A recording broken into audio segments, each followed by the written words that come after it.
You see the big smile on my face, and the reason why is because I go after every single person in my sphere that I can that is involved with the Titans, that makes me laugh and smile at the biggest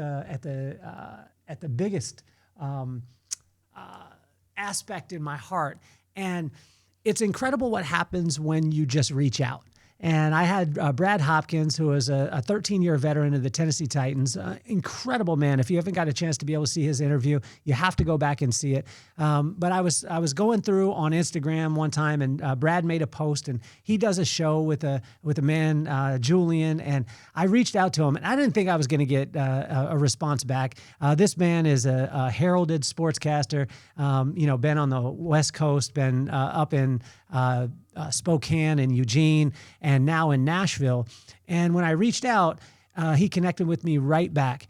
He did tell me that he had to ask his parents if he could be on the show, but it was so great to be able to connect with him. And it's my honor and pleasure because being in this business for the last 6 years, being in media, it's incredible to be able to be around people who are masters at their craft.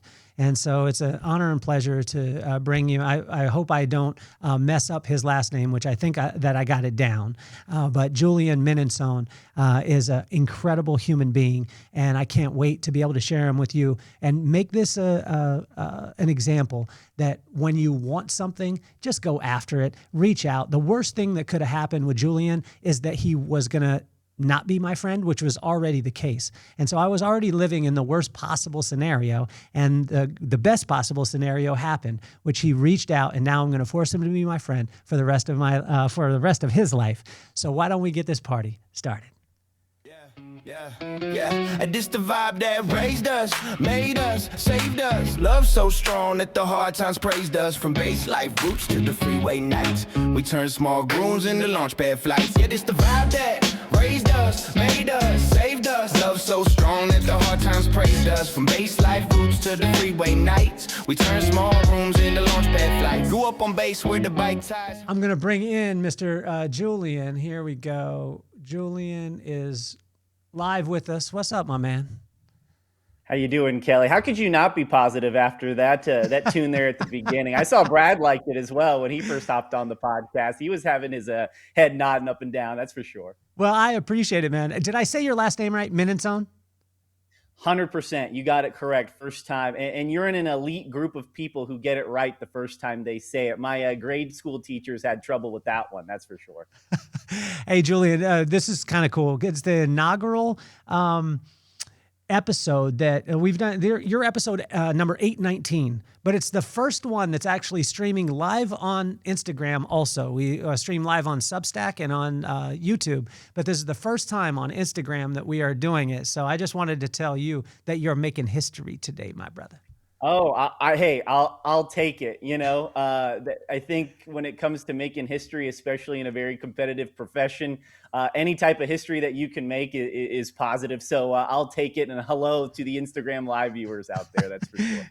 So, Julian, you started off in Long Beach. We were talking about this. Long Beach, you went to Laverne. Was your first assignment there in Spokane?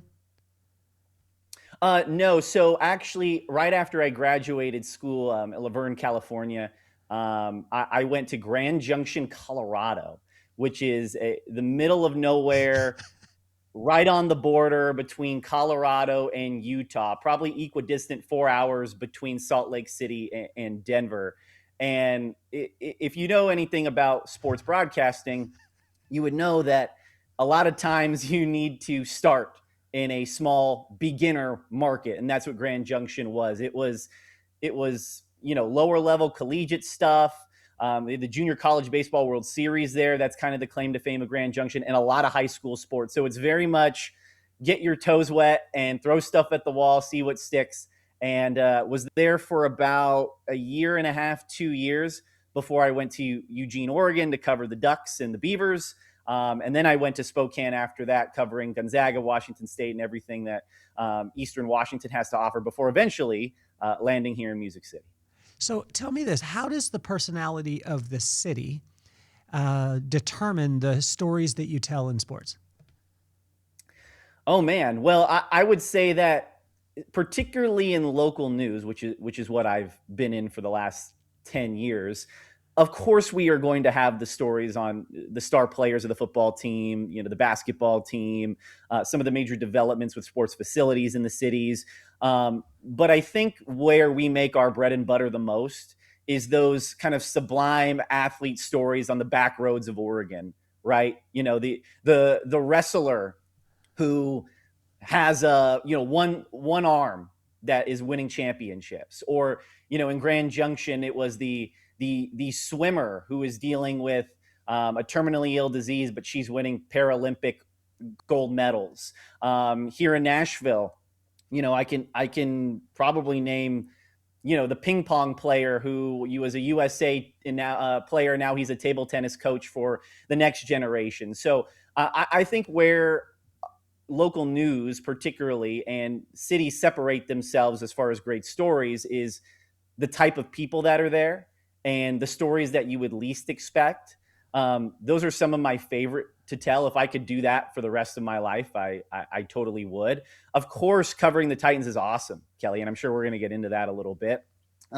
Covering the Oregon Ducks is awesome. Covering Washington State and Gonzaga basketball was awesome. But where I think a lot of markets separate themselves is those unique stories that you can find that will get people talking at the water cooler the next day at work. And that is one of the reasons why I do what I do. How do you protect yourself though from becoming a fan and then having a slanted view of the sports that you're actually covering? Yeah, that is very difficult because I do this because I am a sports fan, right? I think sports is the greatest reality TV that we have.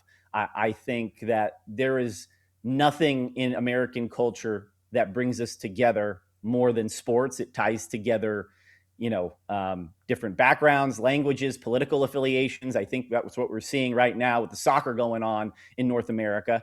But over the years, you kind of learn practicing skills to kind of separate yourselves. Now, what I will say to this, and I've talked about this with Brad Hopkins on our show, that we do our Titan show together. And, Brad is a player. He's going to root for the organization. He is going to want to have the organization's best interest in mind, being from there. I never grew up a Titans fan. However, I will say this, the job is more fun when they win. A lot of people, I think, get it misconstrued that most media goes into these locker room situations and wants to get the gotcha moment, wants to get the clicks, the viral moment, and maybe expose athletes. I don't fall under that ilk, and I think more than not, a lot of my peers don't either. I want to go into a locker room after a win and ask them, how did you do that? And I want to go into a locker room and say, what led to this triumphant moment for you guys? That's more fun than getting a ticked off athlete at the locker room who doesn't want to talk to you. So while I have to separate myself from being a fan and cheering for certain teams that I cover, that doesn't mean that I don't want them to win for the sake of, selfishly, the job. You know what I mean? It is more fun that way. Did you grow up a Rams fan? Yeah. They weren't in LA when I was growing up. It was St. Louis at that time. But obviously the Rams coming back made it easier. I will say this, it was an easy team to adopt when they came back because of how good they are and how much they go for it, and obviously winning a Super Bowl recently. But growing up, actually, the football team that a lot of people in Southern California gravitated to in my time as a young person was USC football. That was like the Matt Leinart, Pete Carroll, Reggie Bush days.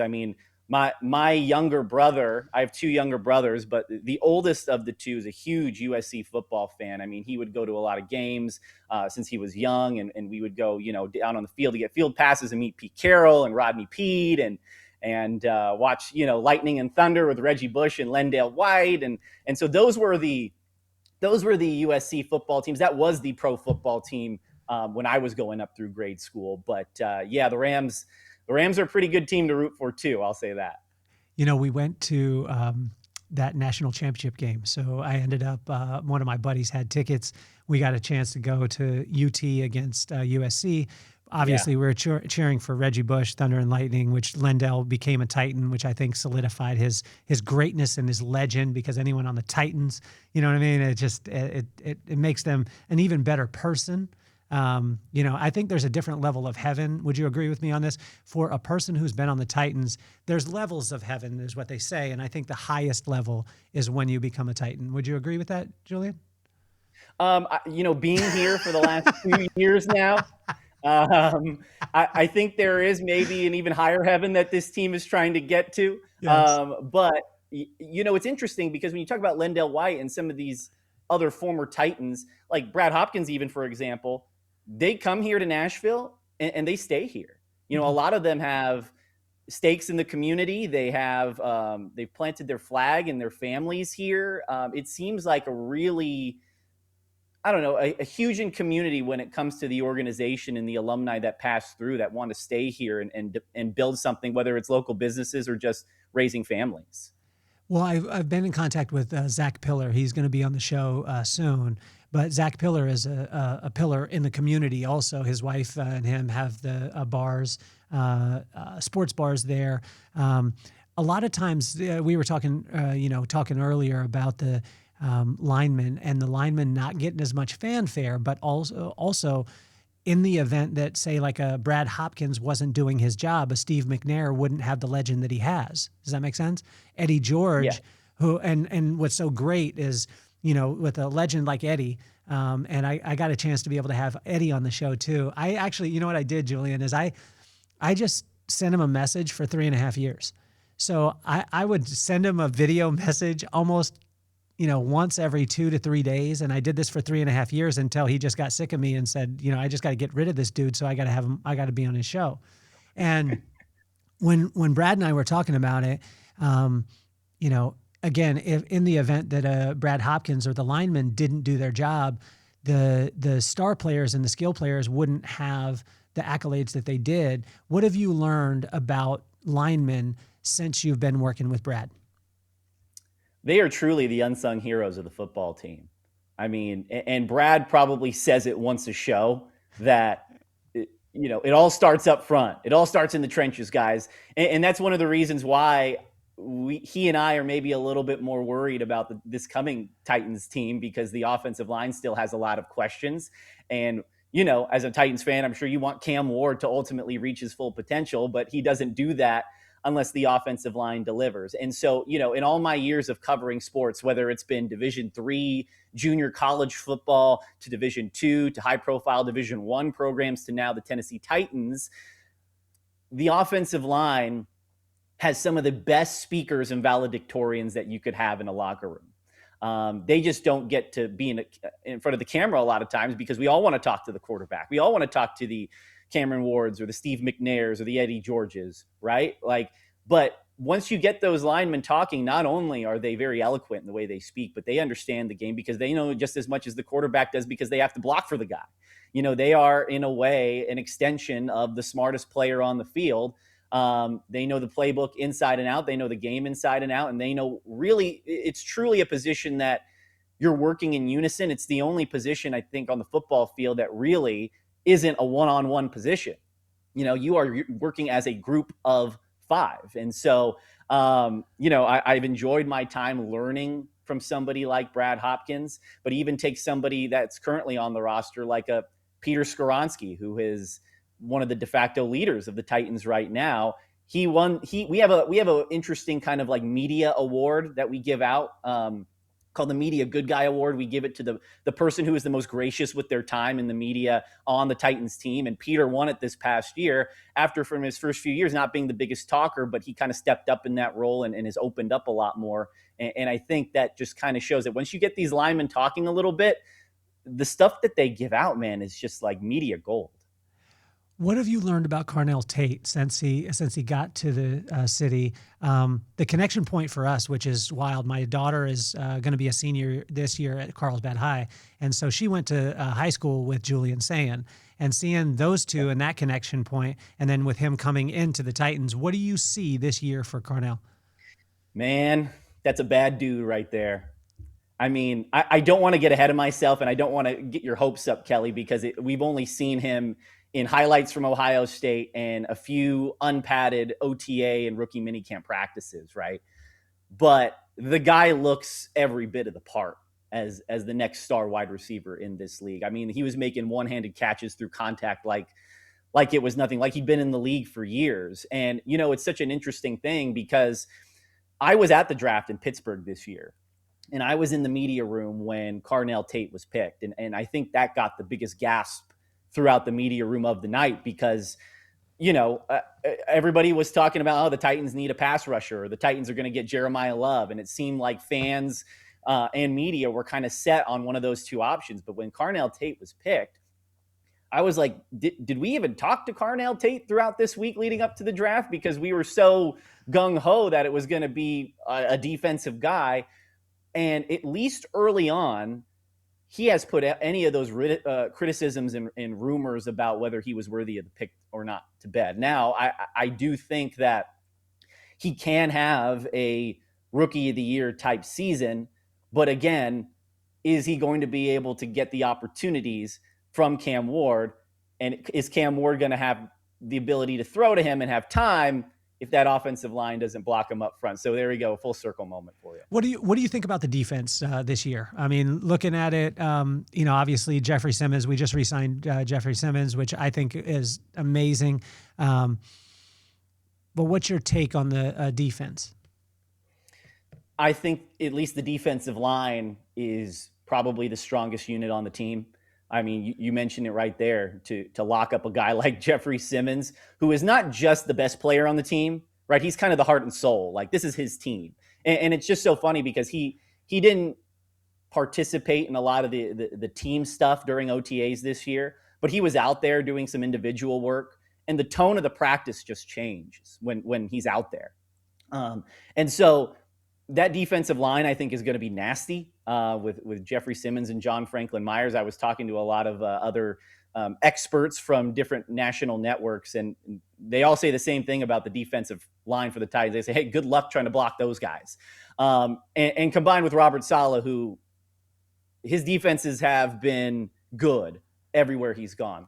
I will say this. I like the secondary guys that they brought in, Alontae Taylor and Cordell Flott. However, I will say if there was a quiet concern on this team, it's probably there just because there is a lack of depth maybe behind those guys. But with that said, a secondary doesn't need to be in coverage as long if you have Jeffrey Simmons and John Franklin Myers up front rushing the passers. So I think they have the ability to be a top 10 defense this year. What do you think about what's your take on the coaching staff? Now, I'll give you, you didn't ask, but I'm going to give you mine. And this was tough for me because I've been a fan since I was 6. I got a jacket from my parents. They got me an Oilers jacket, and I think it was because it was on sale because the Oilers were garbage at the time. But I became, it's like we all have that story, like our dad, gave us something, and then we became a fan forever. I wish that he would have paid for therapy throughout my years.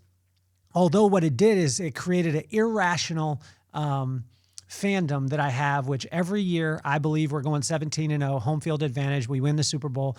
Maybe we give up a couple touchdowns throughout the season, but there's always downsides to a season, right? But this was a tough offseason for me because when the coaching change happened, number one, I don't think we should have got rid of Vrabel in the first place. Although after last year's scandal, I'm glad that we got that we moved on. Does that make sense? And it made me think too on this, Julian, did the Titans know something that we didn't know before, and that caused this situation? But let's bring it to today. When I look at it, Robert Saleh didn't win in New York. He went to San Francisco and was a defensive guy there, but I don't understand. This was tough for me. I didn't understand them bringing in somebody to be able to kind of reform the organization that wasn't a winner where he was before, and then to bring in Dable, and Dable had a team that was absolutely garbage also. So this was a tough thing, although now they're my guys, so I gotta root for them and behind it. But you see a little something. What are you seeing there in Tennessee with the new coaching regime? Well, when I came in to Nashville and first covered the Titans, it was the back end of Brian Callahan's first year. And something that was very apparent, and I'm sorry if that gives you PTSD for these last 2 years that the Titans have had, but something that is very apparent is that they were missing a guy with experience. And Brian Callahan was somebody who, don't get me wrong, very nice man, the nicest guy you could ever meet when it comes to a head coach. But to me, it didn't seem like he had a grasp on building a culture and a foundation. And that's okay. Some coaches maybe just be better served as position coaches or offensive coordinators.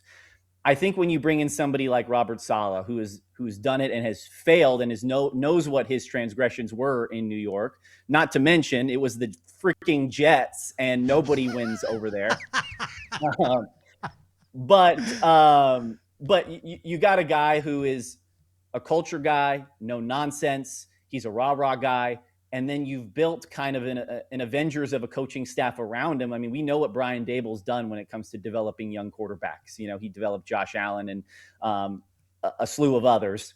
You have arguably the best special teams coordinator in the entire game in John Fossil. You have guys that both of these coaches, whether it's Robert Saleh or Brian Daboll and the position group coaches they've worked with before. And so I think what you're seeing now is a clear, I think, culture change. I understand the hesitancy to have what makes Robert Saleh different this time as opposed to his time with New York. And I think it's the exact thing that I just mentioned, and it's experience and knowing what you're doing now. I think he needed to get away a little bit and reclaim his joy again. And that's what I think what he got in San Francisco, because he did a lot with a very depleted defense over there in San Francisco and made them, a playoff contending team. The first show you did, Kelly, is probably not going to be as good as show number 819, right? And so the more times you do something, the more it works out. And I think that's what you're going to see with Robert Saleh as his second stint as a head coach, because it does feel a lot different. And he has talked about the number of ways that he has changed since that first head coaching stint with the Jets.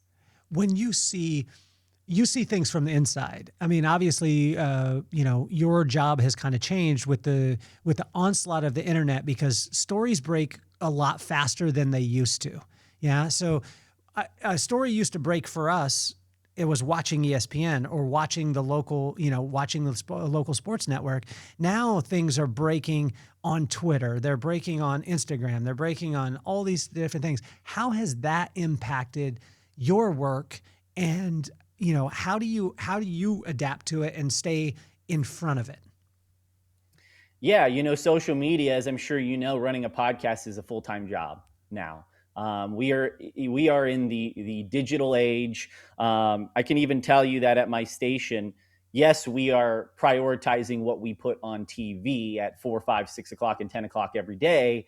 However, we have adopted also a digital first approach. Promote your stories on social media, put out sound bites from these players that can be shared, put it on Facebook, do Facebook lives or Instagram lives to give people perspective, because the content wheel doesn't necessarily stop in the digital age, right? Like we don't watch a full on Sports Center anymore. I still remember what I would sit down like at 9 o'clock or 10 o'clock and watch Sports Center from beginning all the way to the end when they did the top 10 plays. Now I've seen all the highlights before the show even begins. And so it is a little tougher. You're very much a mobile video, social media journalist in today's age.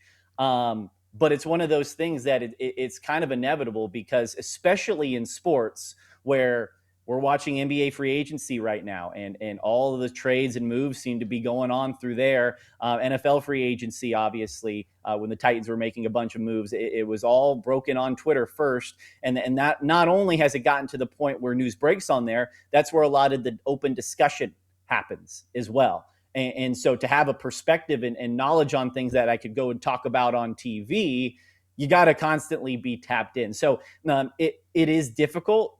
It is also tough to filter out a lot of the, I guess, for lack of a better word, BS that's out there. But you have to understand that it is a part of media and culture, and it's not slowing down anytime soon. And so the best way to do that is to do your job the most professional way you can on social media. And that's what the hope is that we try to do. Hopefully I'm not talking too crazy out there when we post our Titans shows, but yeah, it's a totally different world, man, than when I first got in the business. Who was your kind of legends that you looked for? You were talking about watching SportsCenter. Did you watch SportsCenter growing up and then say, like, that's what I want to do? Or was there an inspiration for you early on? Well, I always tell this story when people ask me that. I as a Southern California native, the Lakers were my favorite team. They're my favorite sports team. And Kobe Bryant is my favorite athlete of all time. And so I still remember 7 years old, sitting with my dad on the couch watching Lakers games. That was at the height of the Kobe Shaq era. And Kobe would do what Kobe does, a fadeaway jump shot or a crazy alley-oop dunk or something of that nature. And I would be sitting there asking my dad, how did he do that? How did he do that? And my dad didn't have an answer because Kobe's Kobe. And then, I grew up playing basketball. But I'll tell you, Kelly, I am 5'11" on a good day when I stretch. And I knew right away that I said, hey, I'm not playing Division I hoops. I'm not going to the NBA anytime soon, but I do love sports. And so let's tell some sports stories instead, And so I always watched SportsCenter growing up. I played all different sports growing up, but I think it was just the curiosity to, tell people and give people a slice of life of sports that I get so excited about that I want them to be just as excited about hearing about my passion for sports and why I love it so much and why it matters. And so I think there wasn't necessarily one person. I mean, there are broadcasters I look up to. I love Kevin Harlan. I love Tom Rinaldi. I love Gus Johnson, guys like that. But I think it was more of the way that sports makes me feel is the way I want other people to feel about it. It was interesting because just the other day, actually, was it 2 days ago? I just had Lee Steinberg on, who you should interview. Lee Steinberg. The dude is unreal. He's a Southern California guy. But we were just talking about it, and we were talking about the highs and lows of economies, right? And so when there's a bubble and things are going unbelievable, there's always inevitably a downside to that. There'll be a valley, and then it'll grow and it'll grow and it'll grow. And I asked him, I said, we seem to be in a bubble in sports, and it just keeps going. And when and what will happen if the fall happens? And he said, sports is the only thing that will continue to grow no matter what, even in the Great Depression, even in those things. And I never heard that perspective before. Did you know that when you went into this profession? I don't say I would say that I didn't know it completely, but I will say that I've grown to understand that more and more as we've gone on. And look, in another way that the social media and digital age is changing local broadcasting is like, you see stations across the country folding. People don't necessarily watch a whole newscast the same way that we don't even watch a whole sports center anymore. And so local TV stations, I think, are trying to change the way they do things with a digital first approach, with live streaming, with social media. But a constant in all of that, no matter which station that you watch, live sports will never die. We will always have the anchoring to sit down on the couch with a bag of chips and a six pack and say, let's turn on this game. Let's turn on this college football game on Saturday.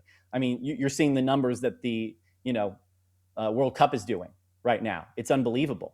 And so, I'll go back to what I said earlier, and that I think sports is the ultimate reality TV. I think it is the way that we connect to each other. I think there is no bigger culture mover in our country right now than sports and the conversations that it brings up. It causes not only debates at barbershops, it causes debates on podcasts and family homes and gets people to get outside and go to live events. And so, I'd agree with him in the sense that kind of passion and just flag in the culture will never die in our lifetimes.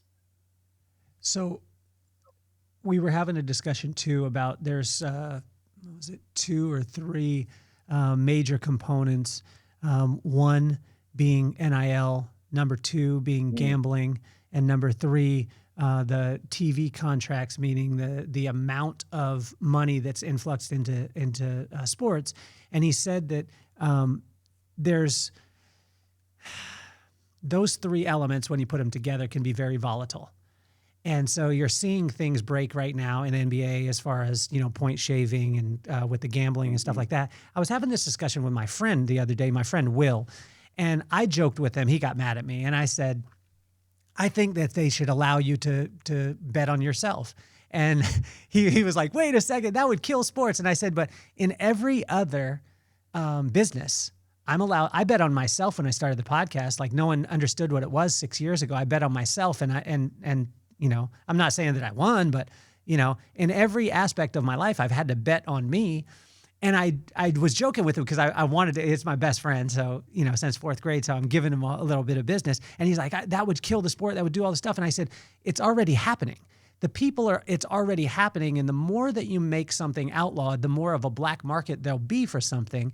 But when you take a ESPN, and then an ESPN has a betting app that you can bet on, but the sportscasters are giving you the commentary starting up, leading up. Do you think that it's a healthy thing for sports organizations to have a betting organization that is all tied to it? And then, what's your take on that?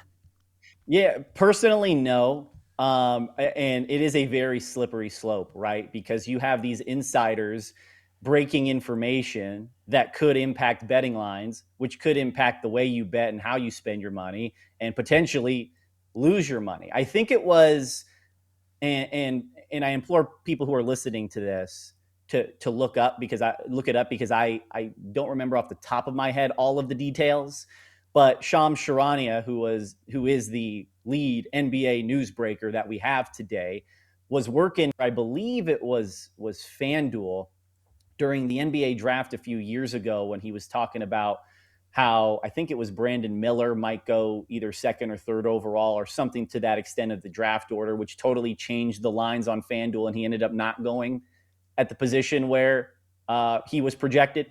And so something like that could ultimately, hurt people's pockets. And we're seeing it now with Brendan Sorsby. He's a big topic of discussion. The Texas Tech quarterback who was, I think it was like $90,000 he bet, a lot of which were those on his own games, and it questions the integrity of the sport. The NBA, we're seeing it with guys like Terry Rozier and Malik Beasley. And so it is a slippery slope when these networks are in bed with these betting companies, but these networks are also telling you insider information that could impact lines. And so, full disclosure, I have an agent who, looks for the jobs for myself and represents me when it comes to TV broadcasting. And he hit me up one time when we were looking for a job. I think it was after Spokane, and my contract was coming up, and he was like, well, would you be interested in getting into the betting space? And I said, no, I don't feel comfortable telling people, whether it's directly or indirectly, how they should spend their money and what picks that they should make. And so that's where I fall on that line of things. Maybe I'm a little bit more of a purist on that front. I don't condemn sports betting. I know it's a big part of the culture now, and it gives people a little bit extra stake to watch their sports and maybe gets people to tune in, maybe otherwise maybe that they wouldn't have. But when it comes to the connection between betting and the sports networks, that's where it's a little bit dicey for me. Tell me the name of the Texas Tech quarterback again. I forgot his name. Brendan Sorsby. Okay, so Brendan Sorsby, what I said to my buddy, and I don't know if you would agree with this, but I said if he was better, this wouldn't be a story. And when you look at it, the traditionally in American sports, I'm not saying that it's right, but most of the time, if a person is a elite, the story kind of dissolves, and we've seen this happen over time, right? The better the person is, the less the headline happens. And the worse the player is, the more that they get crucified. Do you think that there's a correlation there, or is that just my view? You know what? I might respectfully push back a little bit on that. Yeah. I think the fact that he is the most important player on the field, which is the quarterback, and the fact that he was the top transfer target for any team in the offseason makes it more of a story. For example, if this happened to the third string wide receiver, nobody would care because Texas Tech would come out right away and say he's no longer on the team. But because he is the quarterback, and because now with NIL dollars, you are investing millions of dollars into transfer quarterbacks, into your roster. There are donations from these collectives that are paying these players to come to these big time schools. And there's a lot of dollars on the line when it comes to revenue and TV and potential college football playoff appearances. Because he is such a valuable position, I think that is why it is such a big story. Now, is he a Fernando Mendoza, for example? Is he a Cam Ward like he was at Miami? No, he is not. But I think the fact that he is a quarterback at a big time school made this more of a story than it is. And I think if it was any other, I guess, lower level position on the depth chart, Texas Tech would come out and just, do the right thing. But it's not that easy when the entire stake of your football team is on this guy's shoulders. And so, do I agree with the lack thereof accountability that led to ultimately him having no other choice but to take accountability? I honestly think that this is kind of the only way that he's going to be able to learn to change, in the sense that he's going to have no options and is going to have to rebuild from the ground up. That's how it kind of should be. Like we have to learn consequences and things of that nature. And there would have been no consequences and nothing learned if he just goes back and was allowed to play right away. It makes sense. I mean, I guess from a fan perspective. So I don't know. Are you able to still be in? Are you still able to be in both sides? Or because you're covering the stuff, you're breaking news. You're doing that stuff. Do you have the capacity right now to be a fan? Absolutely. I mean, I think the tough thing for me is, because I'm usually covering sporting events, I don't have time to go as a fan. But the lucky thing for me is that I'm in a place where Nashville is such a growing sports city. But I didn't grow up here, and I don't have any fandom ties to the teams here. So it allows me to at least separate the two. But, during Lakers season, I'm sitting here on my couch in my living room screaming at the TV. You know what I mean? Like during Rams football season, as long as they're not playing the Titans, when I wouldn't never cheer in the press box. I mean, the Rams played the Titans here in Nashville last season, and the Rams beat them. I wasn't cheering in the press box. But outside of that, totally. Yeah, I could root for my team. I think one thing that has, I guess that's grown for me as a person since being in broadcasting for 10 years now, is that I have been able to separate the two and look, as a fan for the teams that I do root for, look at it a lot more logically than irrationally, as a lot of fans typically do. And so I have a little bit more of a level head when it comes to even my own teams. And that's probably just for me having to be even keeled when it comes to covering the teams that I do professionally.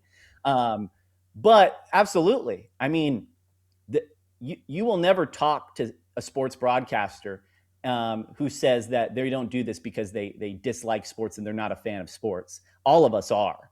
And that's one of the reasons, at least, that a lot of us get into this thing, is because there was already a passion going into that. And I don't think that ever goes away. For you, in the broadcasting side, my son is very interested in it. And so he's going to be super excited that I get a chance to be able to talk to you. I'm going to try and help him to understand that his dad is cool, because now I have a friend named Julian, and I'm going to force you to be that way for the rest of your life.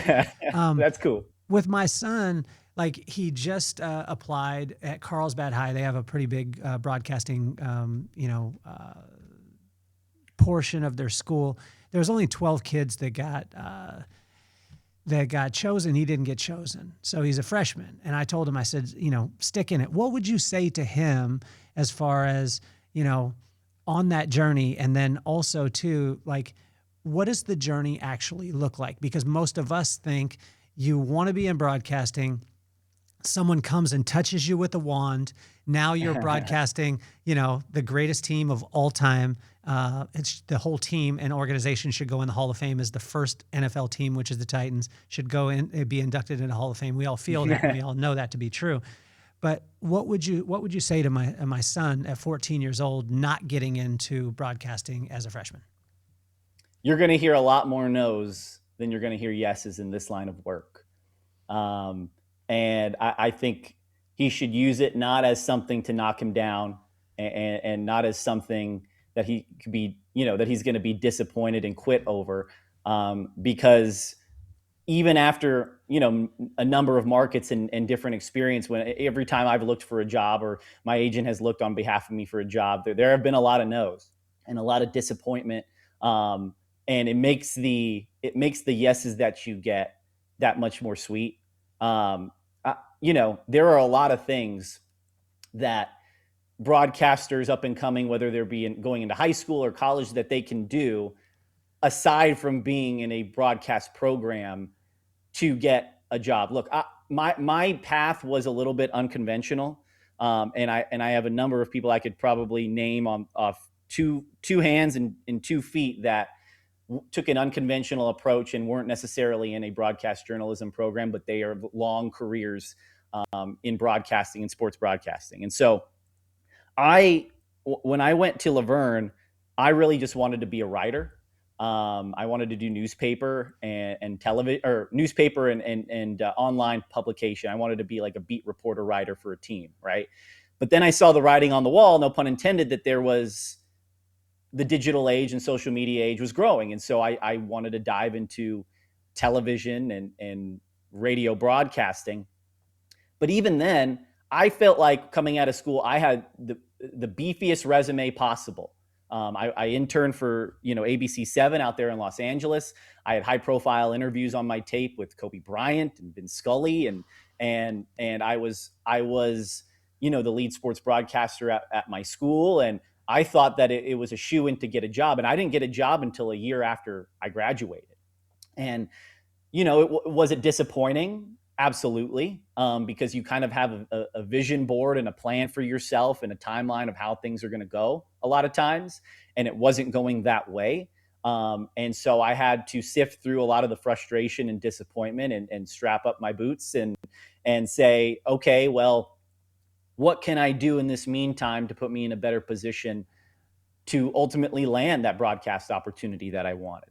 And so I think, I still remember going to like my old alma mater high school games in that year with my phone, doing play-by-play in the corner, just on my phone, not broadcasted anywhere, that I can use as tape that I could send to somebody. I remember going around town to the different venues in Southern California and shooting stand-ups as if I'm doing stories on these teams, to just practice and get reps on camera, even if it wasn't going anywhere. The biggest comparison that I would give sports broadcasting and broadcasting in general to is a lot like acting. Leonardo DiCaprio and I'm sure, Matthew McConaughey or whatever other great actor you want to name has been passed up for roles, right? That doesn't necessarily mean they're a bad actor, right? But broadcasting is a front-facing profession to where maybe you're not the exact look that they wanted, or maybe you don't have the experience that they wanted, or maybe you're in a different pay bracket that these stations want. Maybe, the station wants, a woman reporter or somebody of a different ethnic background. And so there's a lot of factors that go into people landing jobs in broadcasting aside from just talent alone. And so I think that's something early on that I didn't understand going in that I definitely do now. And in the case of your son, I think that there are so many avenues that he can go to become a great broadcaster, and so many stories that he can hear from people who took an unconventional approach that ultimately landed long careers in this business that would only motivate instead of deter. One of the guys I was talking to, his name is Mike Ganino, and he was a stand-up comedian, and then he took that and he started training keynote speakers, which I thought was interesting because he brought in the concept of workshopping. And when he was talking about workshopping, he was saying that most comedians go to a small club that no one knows them, and then they try out a new set. And they workshop something, they workshop a joke or a set or a bit until they refine it, and then they take it to the stage. Where were some other places? I think this is, I've never heard of a sportscaster. Did you have your phone turned like you were filming the game and then you were talking into it as it was, or were you doing the thing facing towards yourself? I was doing an audio recording of my play-by-play that what it would sound like as if I were calling that game. Wow. And I've done that in multiple high school games when I was kind of climbing through the business. I did it at sporting events that maybe I just pay to go as a fan. And maybe I say, you know what, I'm going to stand over here in this concourse of this Angels game and do an inning. And it would help not only to build out a tape that I could send to potential employers of how I sound on air, and maybe if it was on camera, for example, how I would look on air doing it. But it would just get you reps. You know what I mean? Like I think it's just a valuable way to practice when you don't have the capabilities and equipment to go live all the time. You know what I mean? Now I think it's a lot different than, I get practice every day going live on for our Titans show.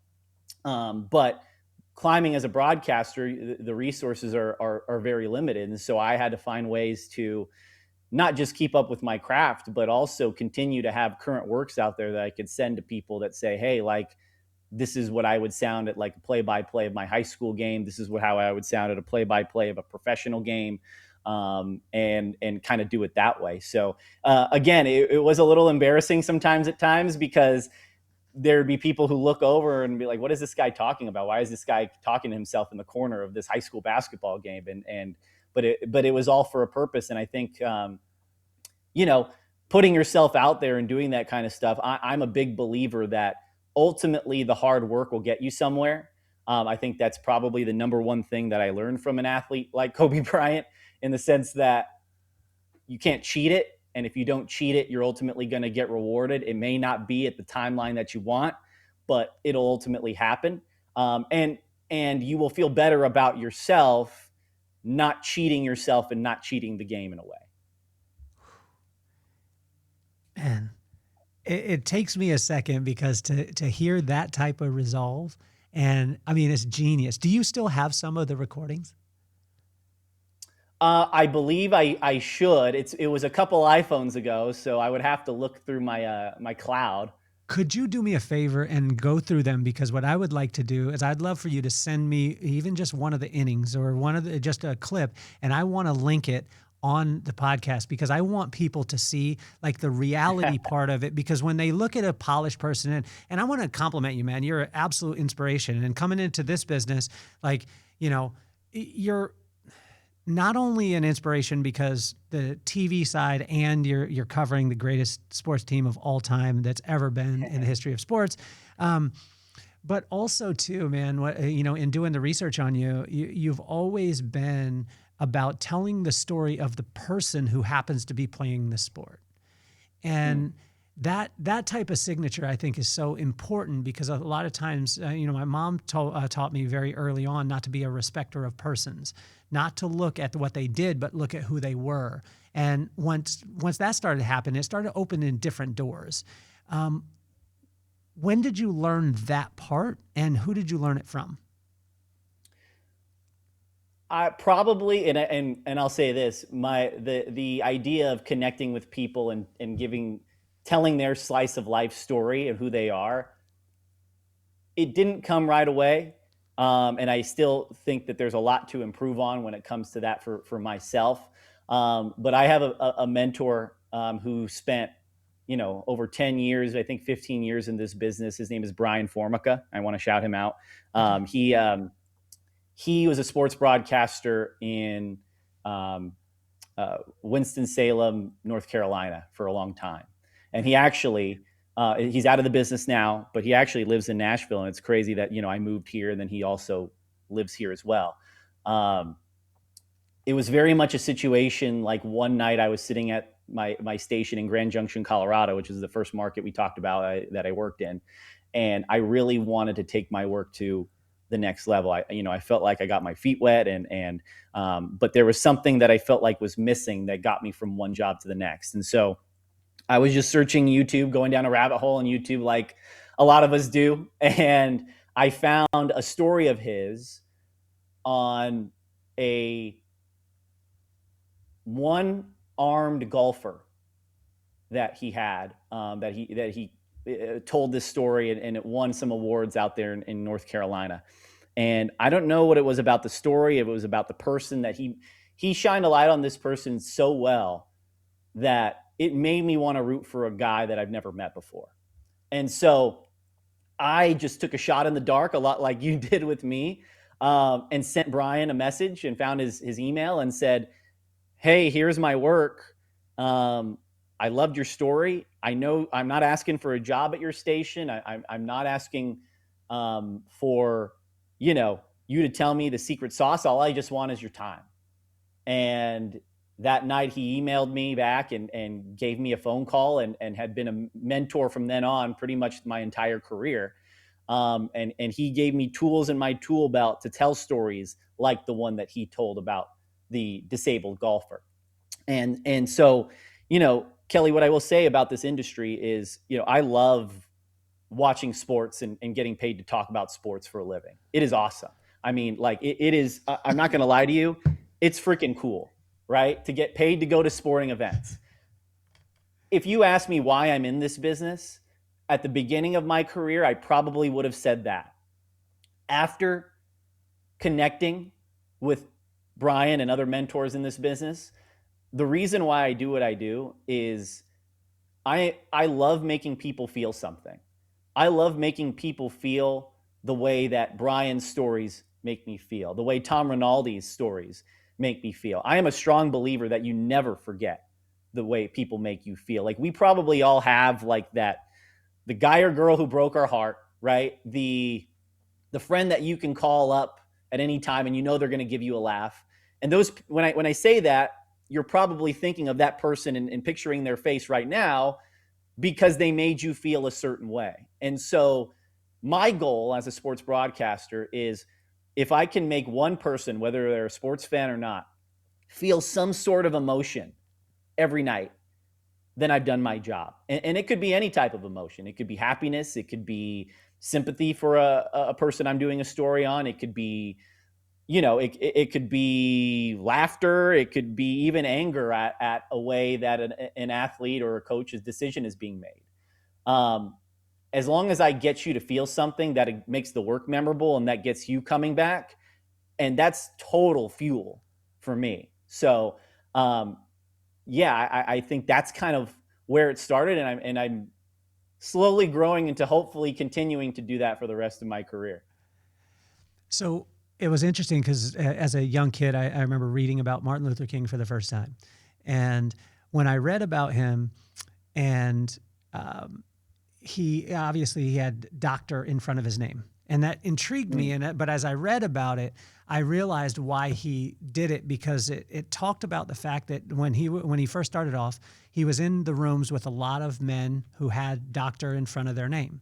And so he went and got his PhD and got his doctorate, not because he wanted it, but because it gave him entrance into a room and into a conversation where someone could say, "I'm a doctor." He could say, "So am I. Let's put that down and be humans."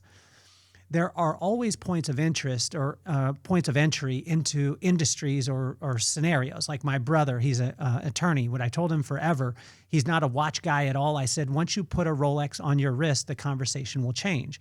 Rooms will change. Access will change. It doesn't mean that you have to be focused on the Rolex, but it does drop the barriers sometimes. And so I found these in different areas within different careers, whether it be, a timepiece, a car, different things like that. It helps a person to understand that, we can, again, like Dr. Martin Luther King, we can drop the PhD, we can be humans in front of each other.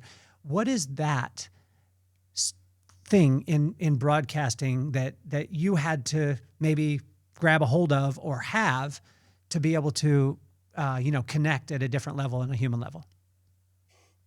That's a great question. I think when people hear sports broadcasters or broadcasters in general, the stereotype is that you hear the person with the deep voice and they talk like this, and it is totally announcery and all of that stuff.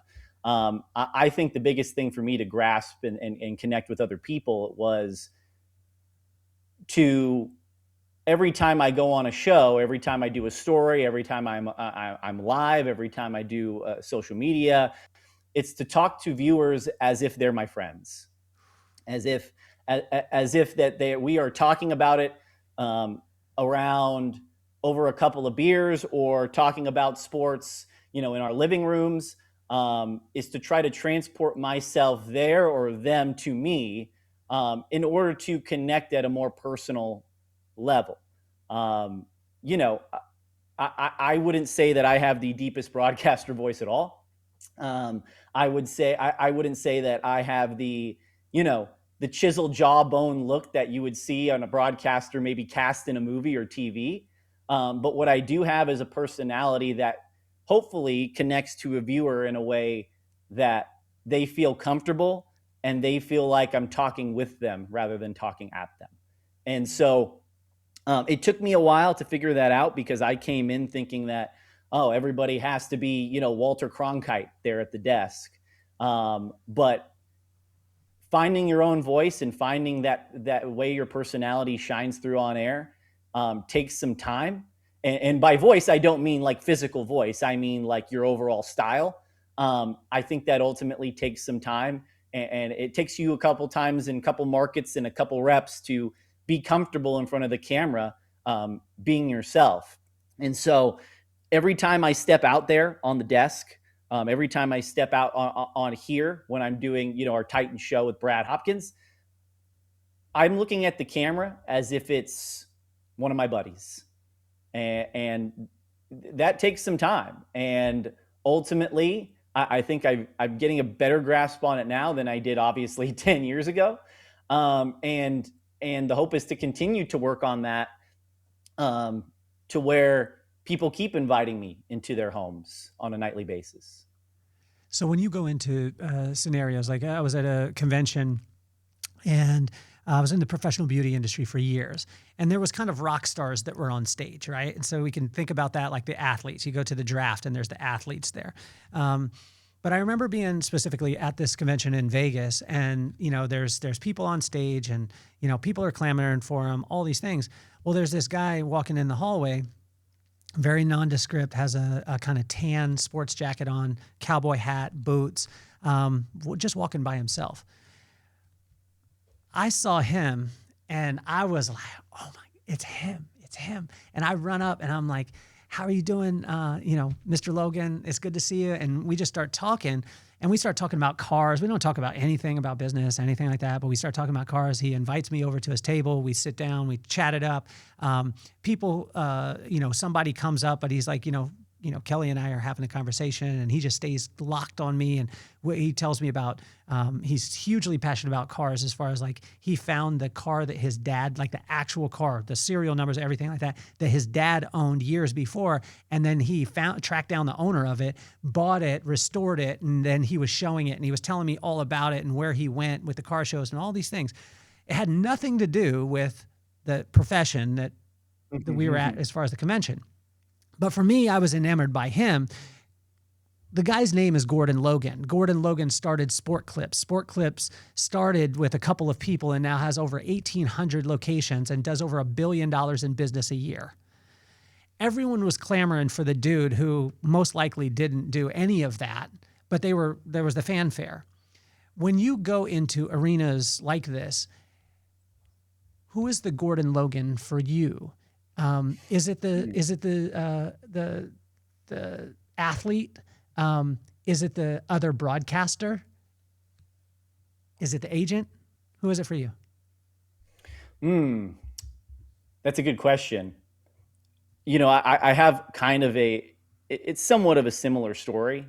I was an intern at ABC7 out there in Los Angeles, and their experience is so different from when it comes to interns. Like you hear the word intern, right? It's like, oh, go get me a cup of coffee, right? You know what I mean? Or like go log this footage, or go take these notes, carry my equipment. That place, the interns do actual reporting. Like, so I would get sent out with a photographer to Laker games, Dodger games, Clippers games, Kings games, and be asked, hey, talk to these athletes after this game and bring back the footage, and we'll use it for our sportscast. And so there was a lot of responsibility on an intern, and I was interviewing people that I had no business talking to. Like at that point in my career, like I was still in college, like getting to talk to Kobe Bryant, right? And I was like, this is surreal. And so one of the assignments that I had was to go, I believe it was All-Star Weekend for MLB All-Star Weekend, and it was in Los Angeles at Dodger Stadium. And so there was, you know, a lot of the pre-All-Star festivities at the stadium, and so they were like, hey, go down to Dodger Stadium and gather some content for us for the shows as we getting ready for All-Star Week. And I said, okay, great. So I'm there in the press box, and you know, in the press box, it's all the media sitting there watching the event, and you know, they're serving us food, and a lot of times media food, it's like a buffet style, and so you're kind of in potluck, and you're in line with the other media members, taking your turn at grabbing food. And of course, this is Dodger Stadium, and at the front of the line, I see Vin Scully, legendary Dodger broadcaster, right? And I freak out because he is the voice of, you know, my childhood. When I think of sports broadcasting, not just in LA, but in baseball in general, he is the voice of a generation when it comes to sport. And so he's standing there in line, and I'm thinking to myself, I'm going to talk to him. I just don't know what the heck I'm going to say, right? I just don't want it to be word vomit. As an aspiring broadcaster, I cannot mess up my chance in front of the Vin Scully. And so I look at this. He's kind of a mythical figure, and I'm sure this is what you thought of when you saw Logan. Yeah. And it almost like when you see somebody like that, they don't look real, right? There's just like a certain glow around them because of just everything you've heard and how much they mean to you. And so he was in line, and there goes Vin Scully grabbing a bread bowl and putting chili in his bread bowl. And I said, oh my gosh, this guy eats chili just like the rest of us. And so that, I think that kind of eased my nerves a little bit, that he is, you know, a very accomplished person, but he is a person nonetheless. And after that, he came around, and I stopped him, and I said, hey, Mr. Scully, like my name is Julian. I'm an aspiring sports broadcaster. You mean a lot to me. You're an inspiration to me. And I just wanted to let you know how much you inspire me to take on this career path. And, you know, in typical Vin Scully fashion, his voice resonates with the entire room. And he's like, oh, Julian, nice to meet you. You know, great. Thank you for saying hello. Right. And so I said, okay, great. I said hello to Vin Scully. Awesome. After the event ends, all the media are clearing out of the press box. And Vin and I cross paths once again as he's heading to somewhere, and I'm heading out. And he stops me and says, hey, Julian, nice to meet you. You know, thank you for saying hello. And I thought that was the coolest thing in the world, that even after 9 innings, he still remembered my name. And he probably meets new people every single day by the hundreds, right, who want to talk to him.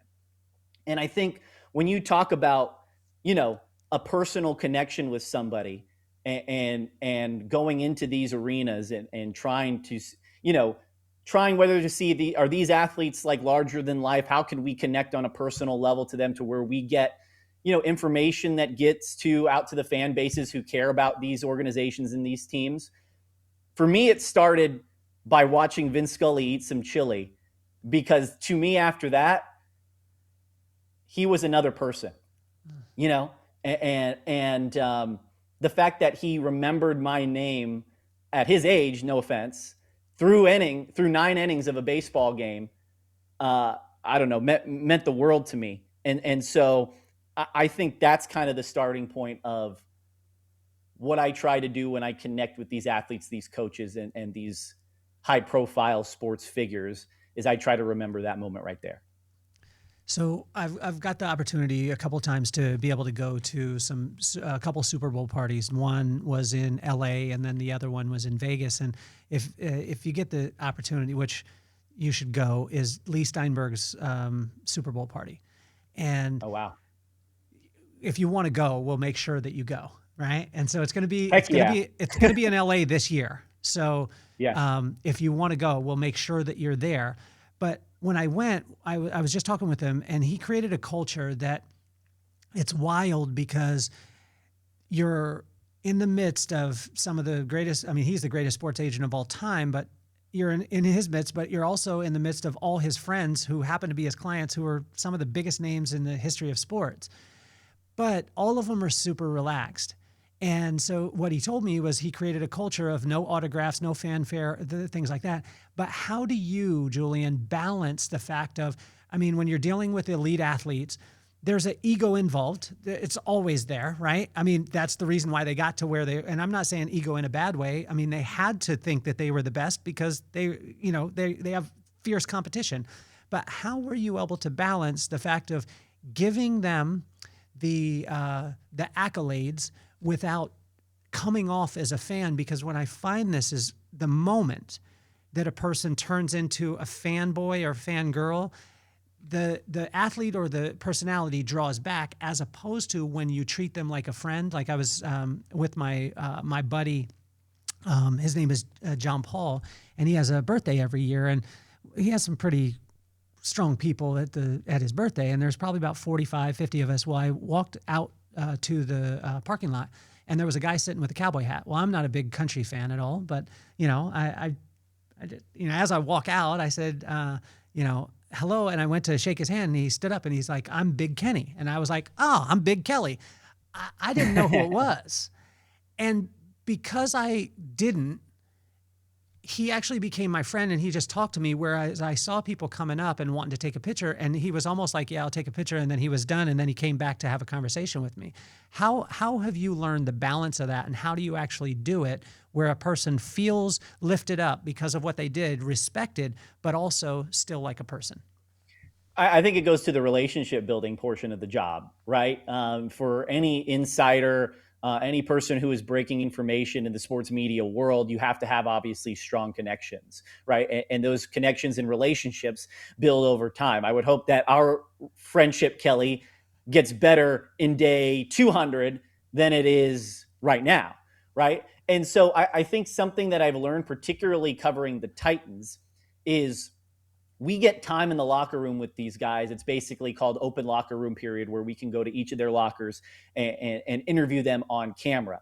However, I don't think what gets discussed is we as media could also just go around and chop it up with these guys off camera, right? And I can go up to, Peter Skoronsky's locker and just ask him, "Hey, how's your? Did you see the Northwestern game this past weekend?" Or I can go to Bryce Oliver's locker and talk about his kicks that he has on that day, right? I can talk about to Daryl Baker, who I had a pretty good relationship with, who was one of the Titans corners last year. Talk to him about his kid's first trip to Disney World, right? And I think doing that relationship building stuff isn't just us passing the time and being chummy as media members. There is a purpose to it, to connect to these athletes and show them that they are more than just people on a field to us, right? We want we want to connect with them on a personal level. So yes, they talk to us about the stuff on the field, but they also give us, maybe sometimes a personal anecdote will come out next time we interview them because of a relationship and a friendship that's been established. And for us as media members, it, as much as it looks like we're kissing their butt, it is actually genuine, because we look at these athletes with such wonder. And another reason why we're in sports broadcasting is because we couldn't do it ourselves. We love sports, but we weren't gifted with the athletic ability to be there on the field every day. And so I think if you show genuine interest, genuine curiosity, talk with these players as if they are human beings just getting chili at the lunch table, then it'll ultimately lead to a better working relationship, even when they're their most mad in a game that they lost. I think that's something that's very important. I just saw Jeff Simmons, here in Music City, we have the CMA Fest, Country Music Festival, every single year, right? And I was invited to go to this country music party that's in my neighborhood here in Nashville. It was at a local business in town, and I think Jeff has some sort of endorsement deal with them or something like that. And he was there just hanging out as a member of the party. He was there grabbing some drinks. And I just went up to Jeff and just said hello. And how you doing? Great. Good to see you. And I wanted to establish, like, hey, I know we're both here. I'm not here watching you as a member of the media. I'm here to see how you're doing and what you're up to, as a friend that I would see at, any other party where some friends are at. And so I think establishing that and having a connection, but also keeping certain things at arm's length it's a craft, and it takes some time to learn. But I think that's the biggest thing when it comes to not putting these athletes in the highest regard and thinking of them, I think, as these deity-like figures, but also connecting with them on a level to where you get those real personal anecdotes. So my kids, 14 and 17, they always play this little game called Would You Rather? And whenever they pull this game out, it sucks, because I know both the questions they're going to ask me suck. You know what I'm saying? They're going to give me two scenarios, and I'm like, I'm not going to. How about I choose none of them? They're like, that's not the game. You have to choose one. How you play? Yeah. Would you rather ask the wrong question or not ask the right one? Ooh, that is a very good question. I think asking the wrong question is better than not asking at all. Because that is an opportunity for you as a media member who is relaying information to the public interest. It's a learning moment. It's a teaching moment, right?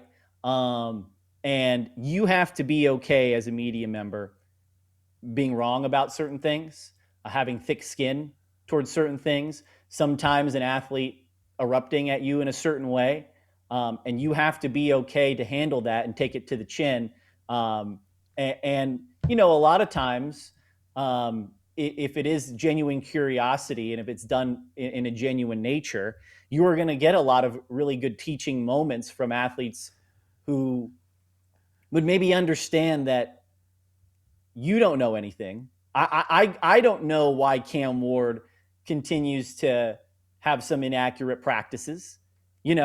I'm not in his helmet. I'm not on the field, but asking a question that may be deemed wrong could give me some insight as the media member who is maybe a little bit uneducated when it comes to being an NFL quarterback, because I've never been an NFL quarterback. So I always feel better after a press conferences. And for those who don't know, a lot of these press conferences, it's not something I had to get used to here in Nashville in covering the Titans in an NFL team is we don't get the mic to ask the questions and we take turns passing it around. We are yelling over each other. And sometimes egos get hurt in that battle, right? And so I feel much better about myself after a press conference if I've asked one or two questions, even if they are deemed as the wrong question, or even if they are deemed as, why the heck did he ask that? as opposed to me leaving a press conference, not having the courage to ask a question and be maybe using it as a learning tool down the line. And so to answer your question, absolutely, asking the question is better than not asking a question. So what was a learning moment for you? Like, I'm gonna expose mine so you could expose yours. I was doing a speaking engagement for the hospitality industry. It was going really well. Probably, I mean, it was amazing. Some of the top owners, Hyatt, Hilton, Marriott, the whole nine. I happened, this sucks that I'm saying it. I haven't said it in front of anyone. The convention was in Florida. So I want you to understand, like it kind of sets the scene. There was an individual in the crowd that had a resemblance to a guy who was a high profile and not a very savory character from Florida. You probably know who I'm talking about. And was in the and the guy looked like him. And I waited the whole weekend to find the opportunity, and it arose. It was like a softball. You know what I'm talking about? Like, you know, when they throw up, like, and you're thinking, I could take it. And I took it. Eyes wide up. Mm-hmm. I took it, and I made the comparison, and the room lit up and laughed. But there was one woman who was so mad. And I was like, oh my, and it just caused this like cloud over the course of like 3 days that were so incredible. All these relationships, all these things. It was one joke that I said, and I tell you, it landed for every single person except one person. But I learned that words have power. I learned that if you're in Florida, you don't make that joke. I learned that you wait a little bit. It was a little bit too soon to make the comparison. And so I learned from it. What was one question that you asked that you immediately wanted to suck it back in, or that you just got your butt handed to you, whether it been early on in your career or, in present time? Let me think. That's a good question. I have two. One was when I was interning at ABC7. We were sent to Irvine, California. I believe it was Irvine, California, the training facility for the U.S. women's soccer team ahead of the World Cup. And that's when the United States had Alex Morgan and Hope Solo and that group of really talented soccer players, right? And I was paired with a photographer, and he was like, "You're doing the interviews today. You're going to get to interview Hope Solo today, right?" And me being naive and maybe not doing as much research as a college kid, a defiant college kid, thought he needed to do, went over to ask Hope Solo, "What do you think about the fact that maybe your group's not the toughest group to get out of for the United States?" Meanwhile, it was deemed the group of death when the first pairings came out. And so Hope Solo looks at me and pauses. And at that point, I'm a college student, so I'm terrified of what's going to happen, because I know when an athlete kind of pauses and looks, it's kind of, here comes something, right? And Hope goes, "Well, I have no idea what you're talking about, because people are calling our group the group of death. So I don't know where you got that from." And, and as a college kid, obviously it's a gut punch, right? As somebody who wants to get in the business and is getting the chance to interview these high profile athletes. And, at that point, the learning lesson was double and triple check your research, right? I think now, first of all, if that happened now, the question wouldn't even be posed that way, because I would actually, do the more legwork on a certain story. But the criticism or the snarky kind of response wouldn't hurt as much these days, because I have learned from moments like that throughout my career. One that happened more recently was in Spokane, Washington, and I covered Washington State football. And Washington State football is where Cam Ward went to Washington State, and I covered Cam while he was over there as well. They suffered a really bad loss to Utah, who was like Pac-12 champs. They were the team everybody was chasing there in the most recent iteration of the Pac-12 before it all broke up. And their head coach, Jake Dickert, and I have a really good relationship. And in the postgame, after the loss, I say, well, that Utah team, coach, is one of they are the cash cow of the conference right now. They are the team that everybody is chasing. Is this loss a litmus test of where your program is at? And for a college coach who puts his heart and soul into every single day to help this program get better, a program that had a long way to climb, I might add, I could see why that question would be taken a certain type of way. And so before I could even finish that question, he interrupted me and he said, no, it doesn't, and was very stern in his response. He could have made it worse than it actually was. And he and I still have a good relationship to this day. I just talked to him last year. I think, could the question have been posed maybe a little bit differently? Absolutely.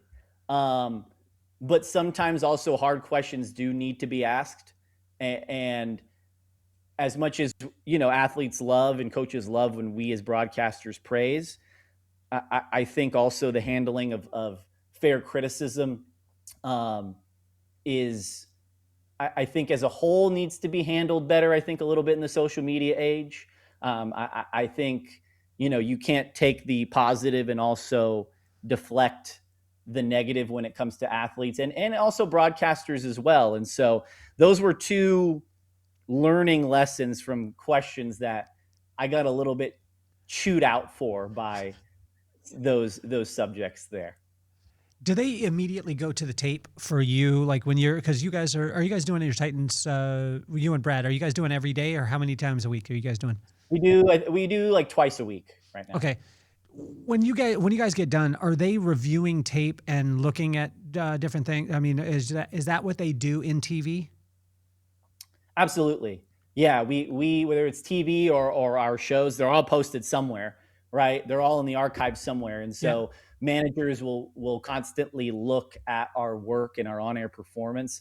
For example, the show that I have with Brad, I'll have a quarterly call with the producers and the talent evaluators of the show to check in on how it's going, where it needs to improve. It's very much like athlete tape, right? Like, hey, this is where this went wrong here. This is where it could be better.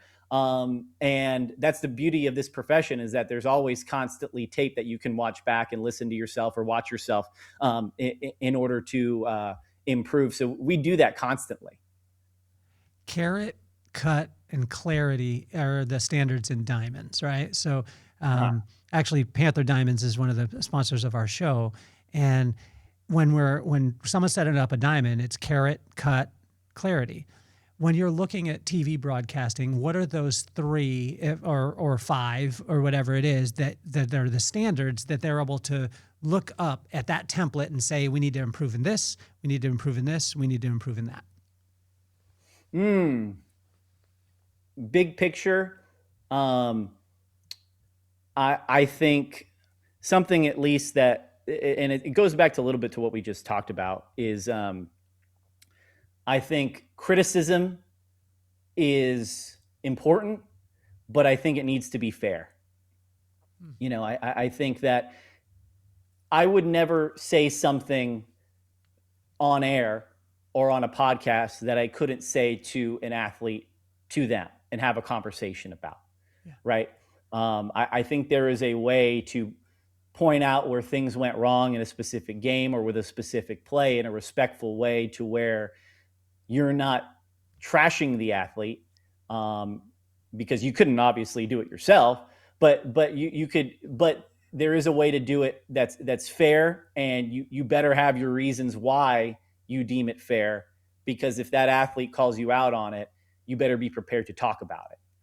And so that is, if you've listened to the show or watched me on Channel 2 in Nashville, you would know that, a lot of the takes that I have would be carefully crafted. And carefully said, in case one of those athletes are listening. I think as a sports media as a whole, we need to do a better job of that. I think we are in such a hot take era right now where, certain networks, and I'm not going to say which ones, are paying maybe 2 or 3 people to have hot takes instead of having a deeper team of maybe more profound and fair journalists. And they are doing it for what is on social media and the digital age right now, and what gets clicks and engagement is more important than I think in viewership. And that is another way that, the digital age is in social media is changing the industry. But we don't have to be like that at the local level. And so that's where I think that one area we need to change is, if you're going to criticize, make it fair and don't make it personal. And so that's number one.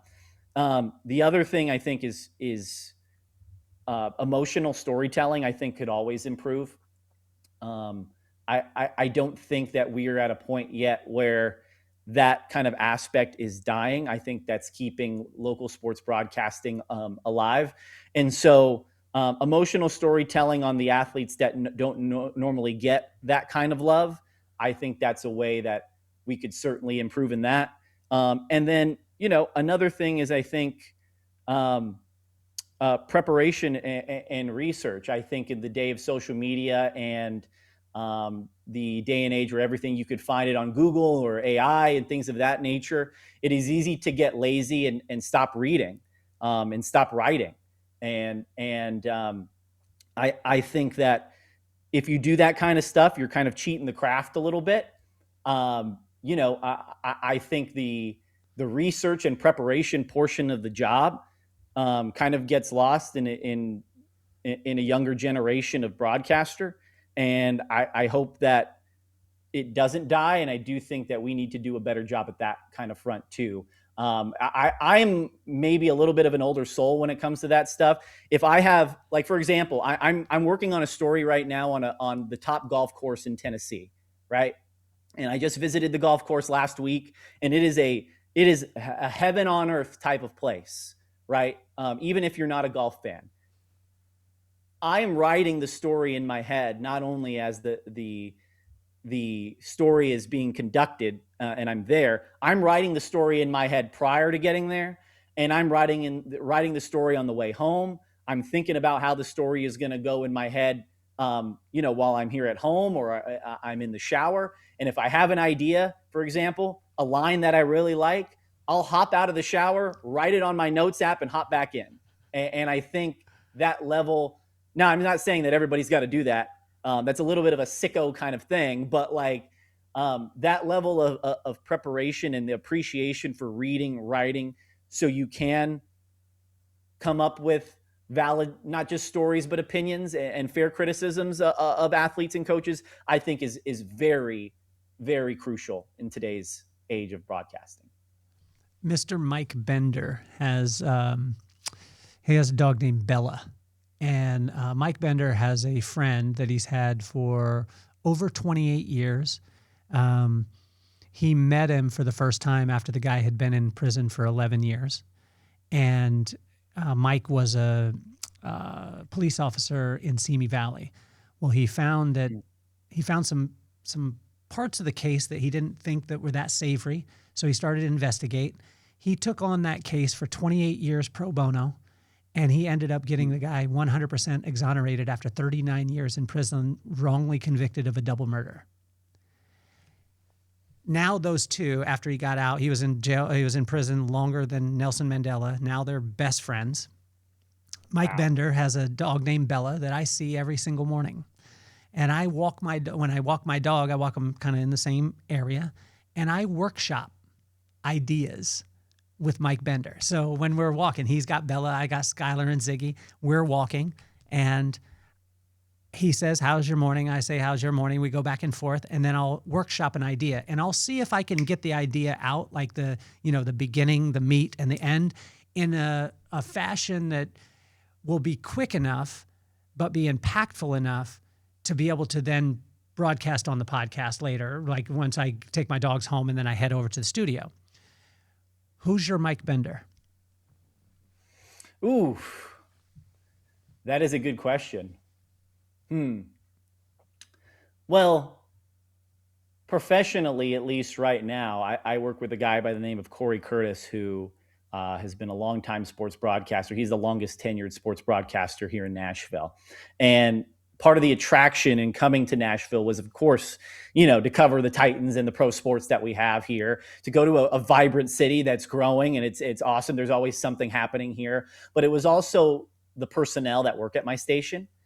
And he is the first person that I've worked directly with in all the sports teams in the 4 different stations that I've been at, who has the pelts on the wall, as in multiple Emmys. He's got the experience and has seen and done everything you could possibly do in this market, and comes from a similar background of cutting your teeth through different small markets like I have. And so I was excited to come here because I've never had that.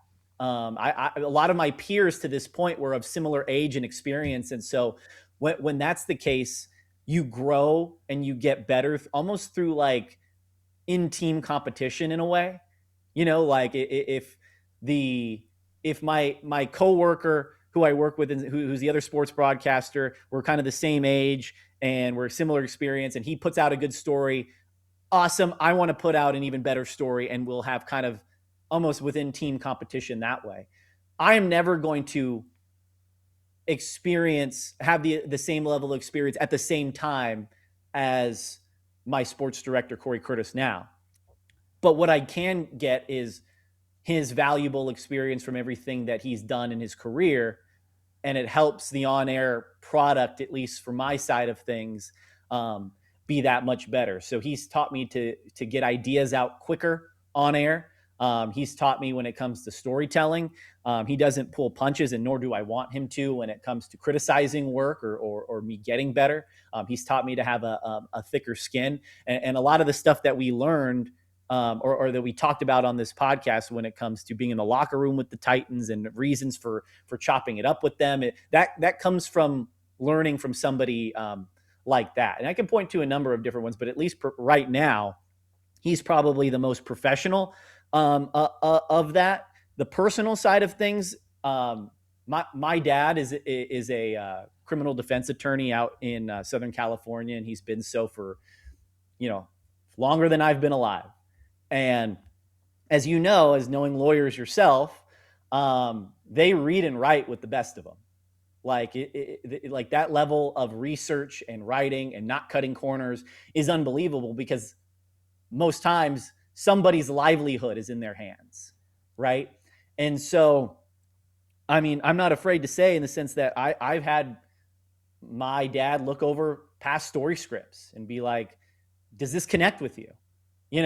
Does this connect with somebody who is a sports fan, who also is a human being who wants to connect with really good storytelling in sports? And so he is somebody that I look to constantly, as far as not just a personal voice of reason, but somebody that I admire for the way that he prepares and doesn't cheat his craft. And so if I cheat mine, how disappointed would he be? That's kind of what I ask myself. And so that's somebody who certainly brings the best out of me. I just got the opportunity to speak at Seagullville Federal Correctional Institution, the FCI there. And I'll only go and speak to the staff if I get to speak to the inmates. That's my agreement with the executives. And so I got to speak with the staff. It was great. We got to speak with the inmates. But the way that I started it was I told them all that all of us in this room got to the place where we are because of our words, and words have power. And if we understand that words are the words that come out of our mouth are an overflow of our heart. So our heart overflows, it fills up our mind, it gets us to think about something, then it causes us to speak about it. Once we speak about it, our feet move to a place that is in connection with what we're talking about, and then our hands create actions in that space where we're standing that end up having outcomes. And so what I was talking with them about is the fact that my job is to go and speak. My words, I get paid to speak in places. So my words got me here. Your words got you here too. And so changing your words can change the place where you stand, and can ultimately change the way that your hands move and the actions that you create within it. The power of words. When did you start to understand, like, was it from a kid? When did you start to understand the power that you have in the words that you say? And I want you to relate this, or if you can, to a teleprompter, because you're having to work with them at times. I'm sure that there's times where you're not working with one. But I had a challenge early on where when I was looking at the teleprompter, or I was looking at the script, I was renting the words and not owning them, and there's a difference. Yeah? How were you able to get to a point where you understood the power of the words and then you owned them? Because hearing you, I want you to understand this whole entire interview, this whole entire time while I'm spending with you, I'm so inspired by you, because your inflection, your body position, everything about it is unbelievable. Like, it's an inspiration to me. And so, when I said the Gordon that walks through, like, I wanted to spend time with you from a selfish reason, because you're an incredible human, and you're a gangster at what it is that you do. So back to that, when did you understand the power of the words, and how can a person own their words as opposed to renting them? When I was younger, like I mentioned earlier, I played basketball all my life growing up. And do you still have game? Oh, absolutely. We play twice a week at the McEwen Community Center, man. I'm an all-star over there. Is there anyone on the Titans right now that you could take one-on-one and in a game to 5 and beat? I mean, my guess would probably be, just for the lack thereof size, and no offense to Tony Pollard or Tajay Spears. I don't know if they played basketball in high school. I assume they did, but I think I would have a better chance against those guys than having to stop like J.C. Latham in the post. You know what I mean? So we could set up a charity 1-on-1, 2-5, and we could get the charities to donate. And they would donate not just to the charity, but they would donate based off of, they would choose you, or they would choose Tajay, or they would choose Tony Pollard. I think that I like that idea. This game needs to happen. And you know what's going to happen? Yeah. Can I do the play-by-play? I want to do the play-by-play. I want to be off to the side, the Chick Hearn, you know what I'm saying? Like, going at it and commentating while you play against Tony Pollard. Okay, so Tony Pollard, Tajay Spears, which one do you mop up, and which one is a close game? Oh, man. I don't know. I might get in trouble saying this, because the next time I'm in the locker room, if they hear this is going to be trouble for me.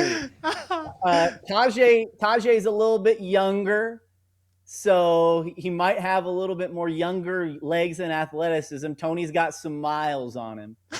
I might need to change my answer too. I mean, like, I might be quicker laterally than obviously a lot of the linemen are. So if I could, play from the perimeter a little bit, as long as they don't get ball first, I might have a chance with those guys too. Could you beat Brad?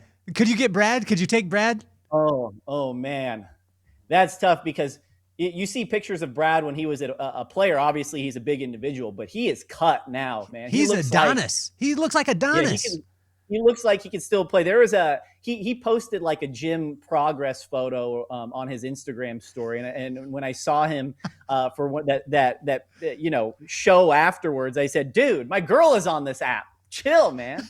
Like, muscle show. Okay, but you got to choose one. It's like my kids. Would you rather? Who are we mopping up, and who's a close game? Tajay and Tony Pollard. And then, are you willing to take the game against you and Brad, and we'll donate to charity and make it a good cause? Yeah, I think Tajay will be a closer game. I need to look at their backgrounds more to see if one of them was an all-state high school basketball player or something. And I'm just going off of what I know of them as players now, because Tajay's a jitterbug, man. Like, he is side to side movement, just pure athleticism. that would be a much closer game. I'm saying probably I'd have an easier time with Tony, only because he might not even want to do it to begin with. And then, yes, I would openly welcome a one-on-one with Brad Hopkins. That would be awesome. Okay, what about in a 3-point contest? 3-point contest, who on the Titans is beating you? Oh, well, from what I understand, Bryce Oliver could hoop. They have a sidebar. They have a little basketball hoop in the Titans locker room that they all just kind of play Pop-A-Shot on. And Bryce's locker, at least for the last few years, I don't know where it's at now because they've moved locker spots, was right there next to the basketball hoop. And there was one conversation, I think, I don't remember who was shooting on the hoop, and he was saying like, oh, I'm the best basketball player in the team. And Bryce chimes in and says, no, I'm the best basketball player in the team, like without a doubt. And so just from that I'm going off just from that conversation alone, that wide receiver Bryce Oliver, not only does he have the physique of a basketball player, like I think, what is he, like 6'5", something like that? Yeah. But I've seen him moss people at practice. And so I'd probably say Bryce is the guy that you do not want to face that's a Titans player right now. I'm calling the shot too. I believe, and let's keep this stat, I believe that I can mop up 75% of the Titans on the bowling alley. Okay.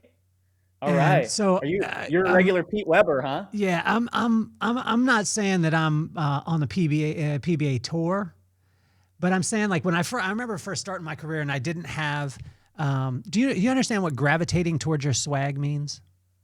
Yeah. So when you're not good at one thing, you just gravitate towards something that you are good at in your mind, and then your confidence moves into that place. Well, when I started in my profession, I sucked at what I was doing. I was horrible. I had no experience. I hadn't done the reps. I was bad. But I would gravitate towards my swag, which would, every person that I would come in contact with, I'd be like, I will whoop you in bowling. And it kept my mind and that confidence moving. But I think 75% of the Titans would get mopped up on the bowling alley. Right here. Hey, and yeah, I assume you have your own bowling ball? Yes, I do. I have my own bowling ball. You know where I got the bowling ball? This is sports trivia, and I'm hoping you're going to go deep. You go deep. You go deep with sports, and I know in Grand Junction you had to figure out, like, what was it, like hog racing and different things like that. Like, so get this: the first U.S. Open in bowling that a woman beat a man. She beat him by 45 or 55 pins, I believe. Her name was Kelly Kulick. Kelly Kulick, I saw her on TV. It was during the playoffs. Brett Favre was playing. My wife's a huge fan of the Green Bay Packers and Brett Favre. And Green Bay Packers are playing. It's halftime. I switch over to the PBA tour, and everyone's like, why are we watching this? But Kelly Kulick is there. She's going, and she smashes this dude. Well, I look and I realize that it's in Las Vegas, and one of my buddies works at the casino where she's actually bowling. I call him, say I want to meet her. He sets it up. I end up getting to meet Kelly Kulick, and this was one of those moments where nobody else was trying to meet her at the time, right? So it wasn't this huge stuff. But I got a chance to meet her, connected with her, awesome woman. She gave me the ball that she won the tournament with. I have it still. And then she sent me her new, like, signature bowling ball. And no one cares about this, Julian, including, by your expression, yourself, except for the dirty bowling alley in Oceanside that I mentioned her name, and all the people that work there with one tooth, you know, the people that get to walk down the alleys, they all stopped and were like, oh my gosh, he knows Kelly Kulick. And I was like the guy for one day in my life at the Oceanside surf bowl. Everyone thought that I was the coolest because of that ball. That is awesome. I mean, like, that is like, it's the equivalent of getting a home run bat from somebody, to me, you know, or getting that milestone home run ball. Just a different sport. I mean, I can't bowl a 300. I can barely bowl a 200. So to get a game used memorabilia. It is awesome. And I have a newfound appreciation for that. One of the stories I did last year, there's a professor who works for Austin Peay University in Clarksville, about an hour away here from Nashville. And he is the play-by-play broadcaster, or former play-by-play broadcaster, for the Washington Nationals baseball team. He was the radio broadcaster when they won the World Series in 2019. But he's a teacher now, and he teaches his classes through baseball memorabilia that he's collected over the years. Because his idea is, like, if you could talk about baseball, you could talk about anything. And so I went to his home and did a story in his basement of all the memorabilia like you can even possibly imagine. There's a Brooklyn Dodgers hat from Jackie Robinson's teams. There is Nolan Ryan worn jerseys. He's got the World Series ring. And obviously he didn't give me any of the memorabilia. It's his. But just holding it was like, this is a piece of history right here where greatness was used. Same thing for the bowling ball that was used in a high-profile PBA event. This is what my pops would say. He would always say, "It's not the arrow, it's the Indian." And although he would probably get in trouble today in saying that, but I'm saying it. I get what you mean. But he said it because I said I was playing pool and I got whooped, and I came home and I said, "Dad, I need to get my own pool stick." He said, "Why?" I said, "Because I got whooped." He's like, "Yeah, but why do you need your own pool stick?" I said, "Because all the guys at my brother's fraternity had their own pool stick. That's why they won." He said, "No, son, it's not the arrow, it's the Indian." In broadcasting, what is the thing that most broadcasters think that they need, but they don't realize it's not that, it's the way in which you use it? A photographer. I think years ago, before my time in broadcasting, before I got here to Nashville, you get to a place like Nashville, anywhere you're going, whether it be to cover the Titans or Nashville SC or the Predators or Vanderbilt, you are probably getting a photographer to set up your live shots, where you as the talent just have to show up and be talent and have some on-air charisma. In today's age of local news and today's age of the mobile journalist, we are all what we call one-man bands or one-woman bands, to where I shoot, write, edit, present all my own stuff. So I think there's a misconstruction that, I'm just showing up and talking about the Titans on TV for 2 or 3 minutes. And I have all these resources at my disposal. That's not the case. I'm going to practice in the morning with a camera. I'm shooting the Titans practice in the angle I want. I'm shooting the press conferences. I'm asking the questions. Then I'm writing my script. Then I'm hustling back to the station, editing the video that will ultimately go on air, and then posting to web and social media. And I think a lot of journalists these days particularly don't want to do that because it is more difficult. It is more work. It is a hassle to lug around 50 pounds of equipment at a story in the heat, even if you're on a football field with a pro team. It is the humbling, non-glamorous portion of the job that doesn't get talked about a lot. But the way I look at it, and I've looked at it over the years, is would it be awesome to have a photographer to where I could just show up and be talent? Great. But the fact that I don't makes me have to be that much better and that much more creative. And ultimately, then when I get that work on air, I am that much more proud of it because I had to do everything for it.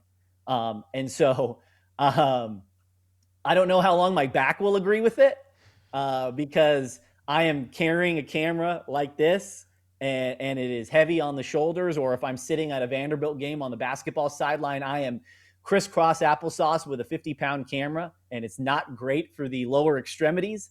But I think the fact that I have done it, and a lot of maybe broadcasters shy away from it or don't want to do that, I just say, well, you have to be that much more creative if you want your stuff to be better, being a one-man or one-woman band.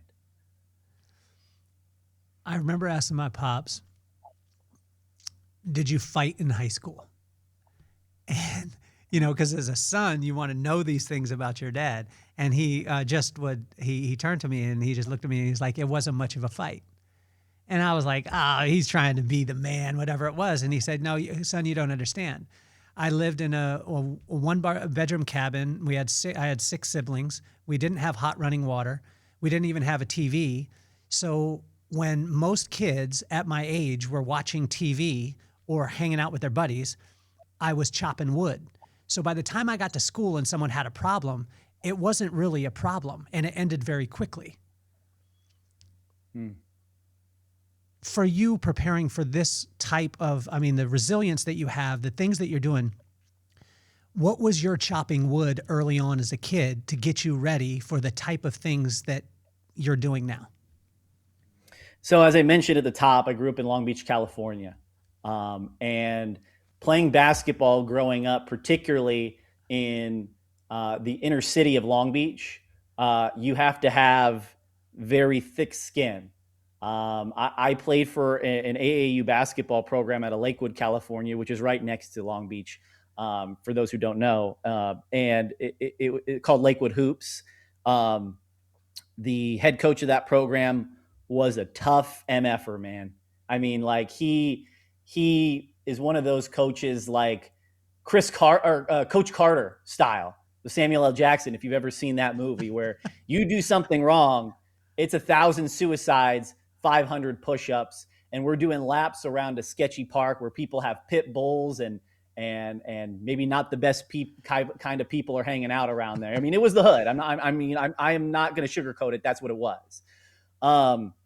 And so as someone whose family dynamic wasn't necessarily like that, being thrust into that in the area of which you live, it forces you to have thicker skin.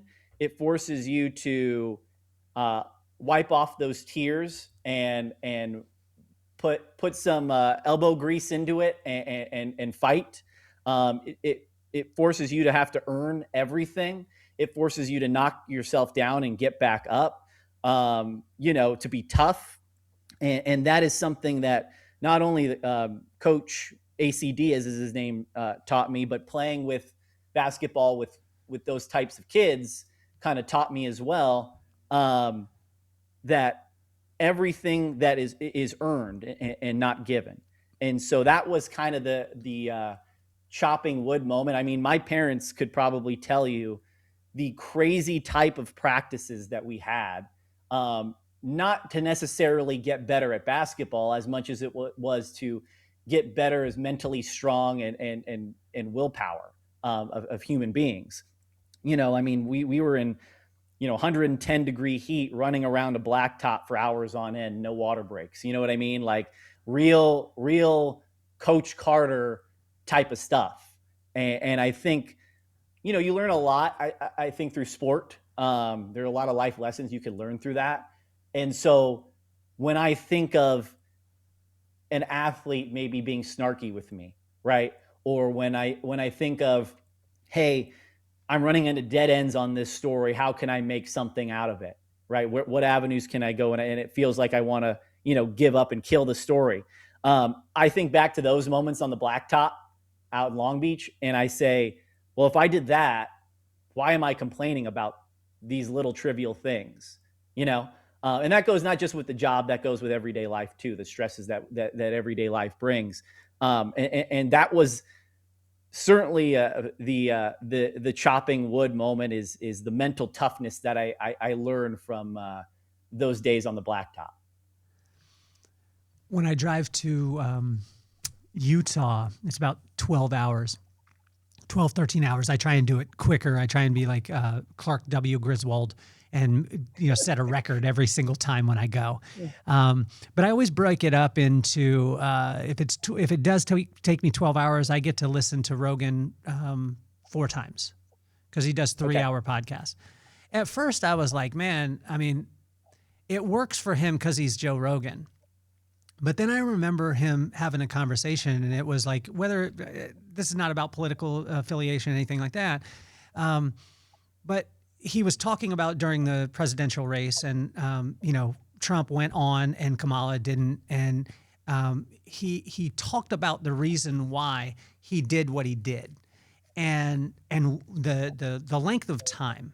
And it was, he generally did anywhere from 2 hours and 45 minutes to over 3 hours, because he said that a person couldn't keep a front up for longer than an hour. And once you get past that, you actually start to have this conversation where you're just having a conversation and no one's presenting anymore because they can't keep their guard up for that long. And he was talking about that. And when with Kamala's people, they wouldn't allow her to be on the podcast for that long, and they wanted it in her arena. And he said, no, you can only come here. And he was completely fine with it. Well, again, it wasn't about the political side for me. It was just about the craft, because I love this craft. This craft is like the greatest thing in the world. But we live in a society of sound bites, like you were alluding to earlier, where people get paid for a hot take. They get paid for getting pissed off. Like, we call, some people call him Stephen A. We call him Screamin' A. Me and my buddies. And Screamin' A had a soundbite, and I know he did it just for this. He talked about that, how are the Lakers going to win with an all-white starting lineup? And he said it, and he was like, I'm going to get canceled for this, and he went, and I was like, you're only saying that to get the clicks because you know that people are going to go right to the comments, which I did, and then they're going to be blah, blah, blah, blah, blah. Yeah. In a world of those type of hot takes, in a world of the soundbite kind of things, you seem like a person who is continually creating relationships, but relationships take time. Relationships take barriers that get broken down, and it can't be in a short amount of time most of the time. How can you play in both arenas? And especially like, say you cover a game and you're interviewing a person after the game, you don't have time to break their walls down.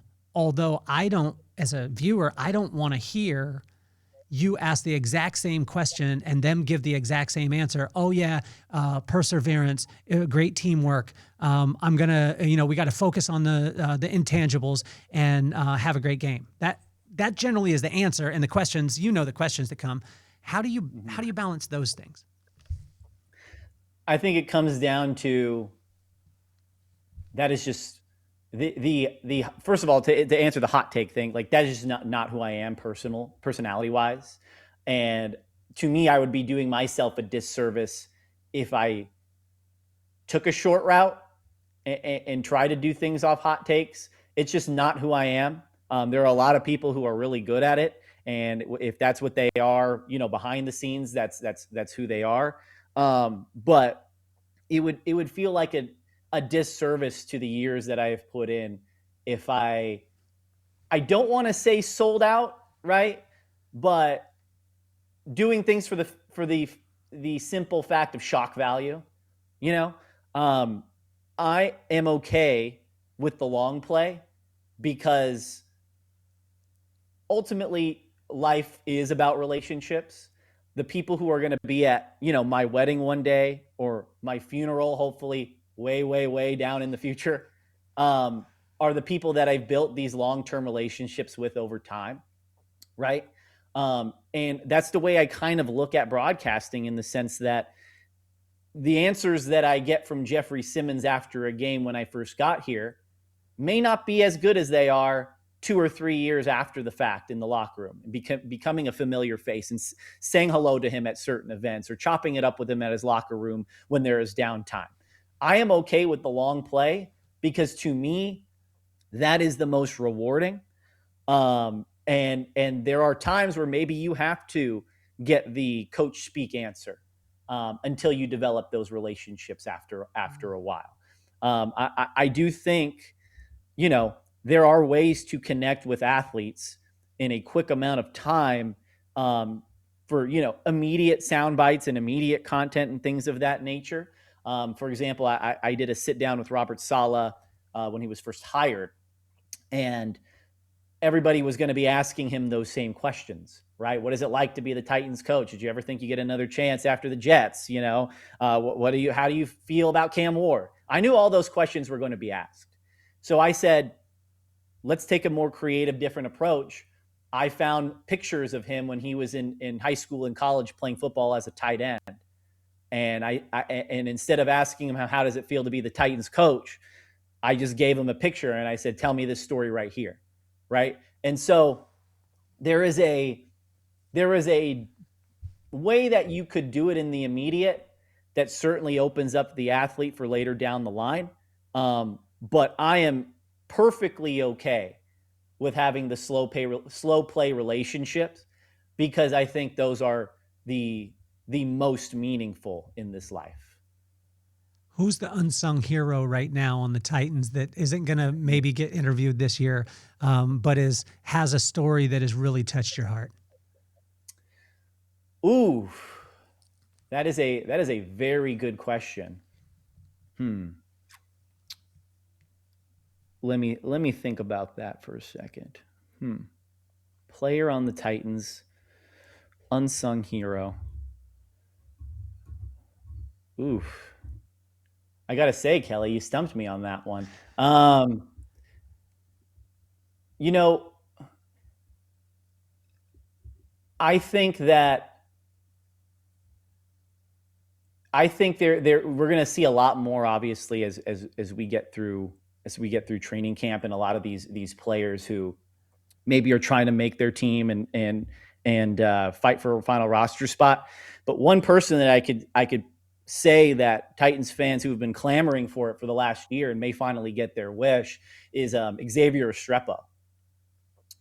Xavier Restrepo, for those who don't know, it was a very popular wide receiver coming into the team last year. He was an undrafted free agent who was a fan favorite because he had a previous relationship from playing with Cam Ward in Miami. He was Cam Ward's top target in Miami. Now, when you see Xavier Restrepo just walking around town, you wouldn't necessarily think football player, right? I think the guy is probably 5'7", isn't the quickest guy in the world, has to work extremely hard, it seems, for anything that he gets. But he's still a part of this roster and has probably been the most impressive outside of Carnell Tate wide receiver in mini camp and OTAs so far. And, you know, a lot of people, even myself included, I will admit that I said, this guy's probably not making the roster. He's short, he's slow, and the roster is even better this year than it was last year. And last year he was a practice squad player.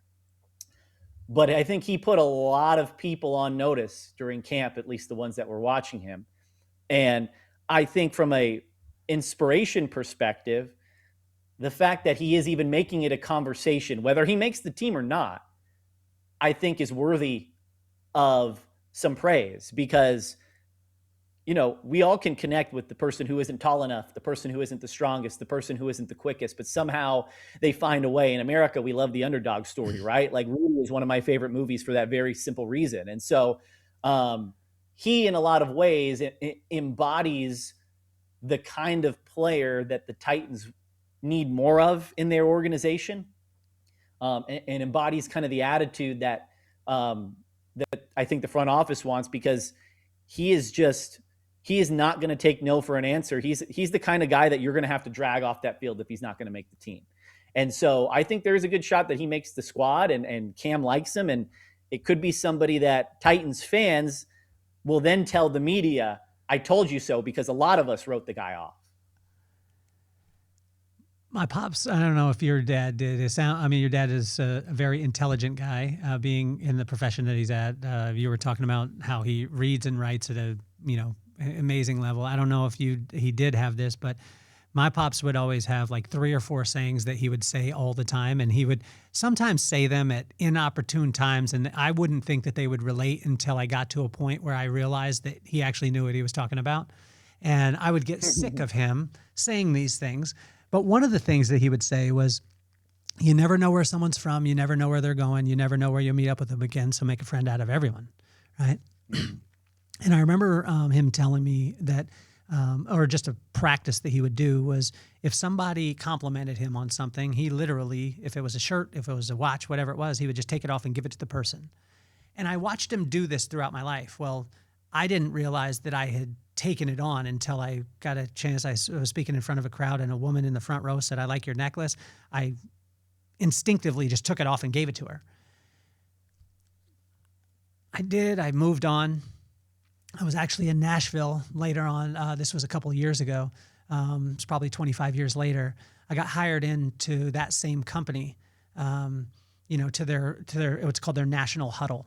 And I was going to speak. It was about 3,500 that I was speaking in front of. And right before I walked in, John and Jamie Robinson, the general manager of the Titans at the time, they show up, and we're going to take them to their seats. And the lady who is the executive, she's a top-level executive, number one in the whole company, right before she takes them to their seat, she turns around to me and she says, "Thank you for that necklace." And I was like, "What?"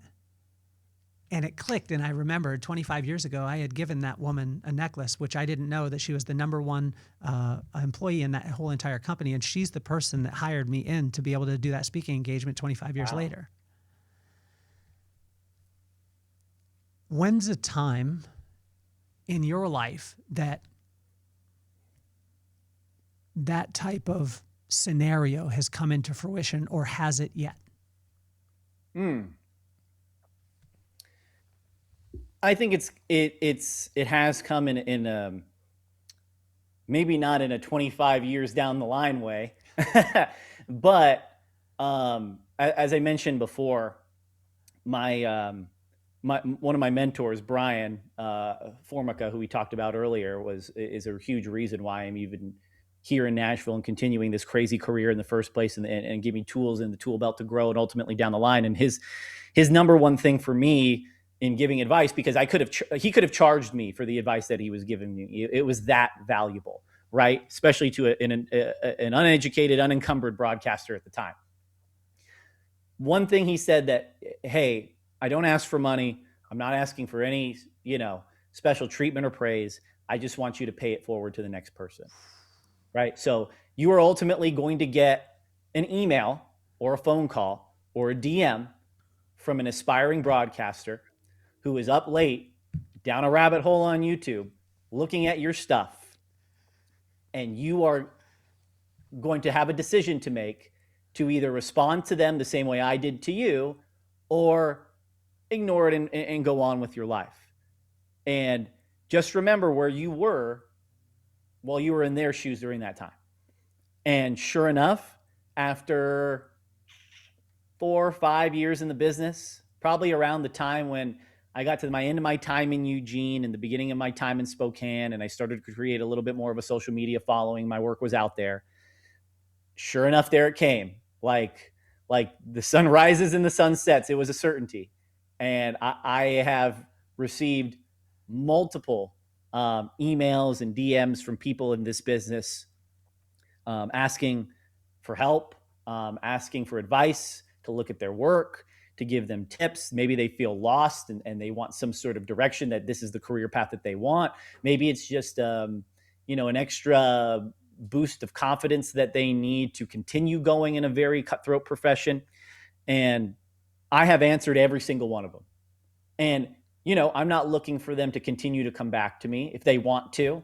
It's their career. It's their life. They don't have to take my word as gospel. They could take all of it, none of it, a little bit of it. That's fine. I'm not asking for that. But for me, I would not be where I am today if it wasn't for people, good people in this industry, helping the next generation. And it is a very ego-driven business. It is a very unforgiving business. Like I put it the best way, like we work 10 to 12 hours a day and grind, like I mentioned, being a one-man band, all to get on TV for 1 or 2 minutes. The juice doesn't sound like it's worth the squeeze, right?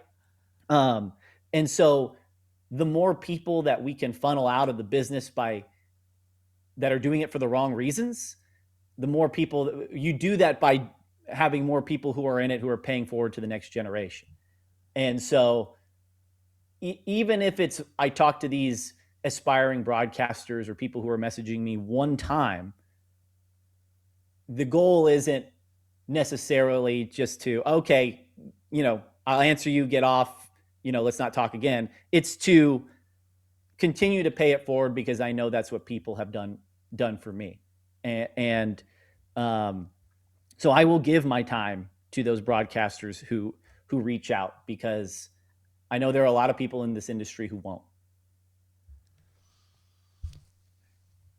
Growing up, we used to go to the fair. Did you have a fair in your town? Yes, sir. So, but when we would go, my mom would only give us $3 a piece. I had two brothers. We all get $3. My two brothers. That doesn't even give you a fried Twinkie anymore. That's what I'm saying, man. It doesn't even get you in the place, right? You actually at this time there wasn't admission to the fair. The admission to the fair is weird to me now. They should just let you come to the fair. Mm-hmm. But we would get $3. My two older brothers, they were pretty frugal. One of them would spend like $1 and save the other $2. The other one would maybe spend $2 and save $1. I would run right to the games, and I would play the games, and I would always lose because with $3, you always lose. And I remember making a thought process and a commitment to myself that I want to be successful in life. I want to make a ton of money, and I didn't link success to money, but I was saying I want to be successful. I want to make a ton of money only so I could go to the fair and play until I win. That was the only reason why. So when I went into business, it wasn't some like I'm going to change the world. I want to fix world hunger or create world peace. I simply wanted to make enough money to be able to go to the fair and play until I won. And I got to that point, and I remember now my wife doesn't like me going to the fair because literally I play until I win. And sometimes those things don't have to be they don't have to be world changing. They just have to be kind of signature to who you are, right? And so when I started off with the podcast, I remember I told my wife, I turned to her, we were watching David Letterman's My Next Guest Needs No Introduction, and I turned to her and I said, I want to do that. And she's like, what? And I told her, I said, that's what I want to do. And she's like, yeah, whatever, let's just watch the show. So this whole time while I've been building all the stuff, it's because I wanted to be able to sit down and have the type of conversation that I saw with a Letterman. Right? I wanted to take a bit of comedy from Fallon. I wanted to take the heart of Oprah, but I wanted to take the intellect of a David Letterman. And if you watch that show, for me, it's that's the grail, right? What's that little silly thing that's so signature to Julian that maybe doesn't make any sense to the world on why you're doing this? One of my favorite broadcasters' name is Tom Rinaldi. For those who don't know who Tom Rinaldi is, he is one of the greatest, not just sportscasters, but sports storytellers of our time. And a few years ago, I want to say it was right at the beginning of my career. Maybe it was just before it started. You know how SportsCenter has those like SC featured, where it's like maybe every Sunday, every so often they do a feature story on some sort of athlete or coach or sports figure or what have you. It's like beyond the field of play kind of stories, right?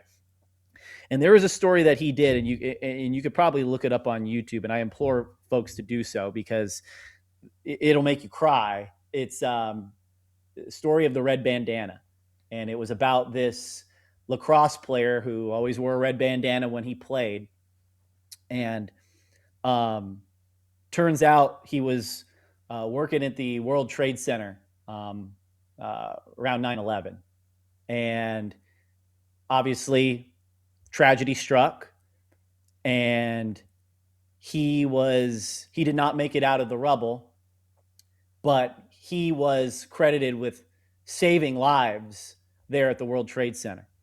And there was a woman that he saved who, if I remember the story correctly, talked with his parents or something like this, that she remembers seeing a man saving people with a red bandana. And I don't know, man, that like every time I either talk about that story or listen to that story or watch that story, like when I go back to the idea of like making people feel something, you know what I mean? That story made me feel like some type of way. And I have no connection to lacrosse, to that athlete, to any of these people, not even to Tom Rinaldi, but he made me feel like I did. And every time I need a boost in this job to maybe some inspiration to go forward, maybe I'm looking for something, some sort of emotion to grasp on when it comes to a certain story, whether it was a similar emotion that I felt or not, I go back and watch that one. And so that is, to me, my favorite story that's ever been told in the form of broadcasting. And it's just from a simple standpoint of the way it made me feel and how personable it was to people that I've never met before. It has me rooting for a family and for an individual that, I didn't know about the day prior. So that is probably the one thing that I would say is like a canon event, as they call it, or one of those canon moments that I saw that story for some reason, and it stuck with me this long time, and it continues to be a driving force of inspiration as I continue to do this crazy profession. If your network came to you today and said, "Hey, you have carte blanche.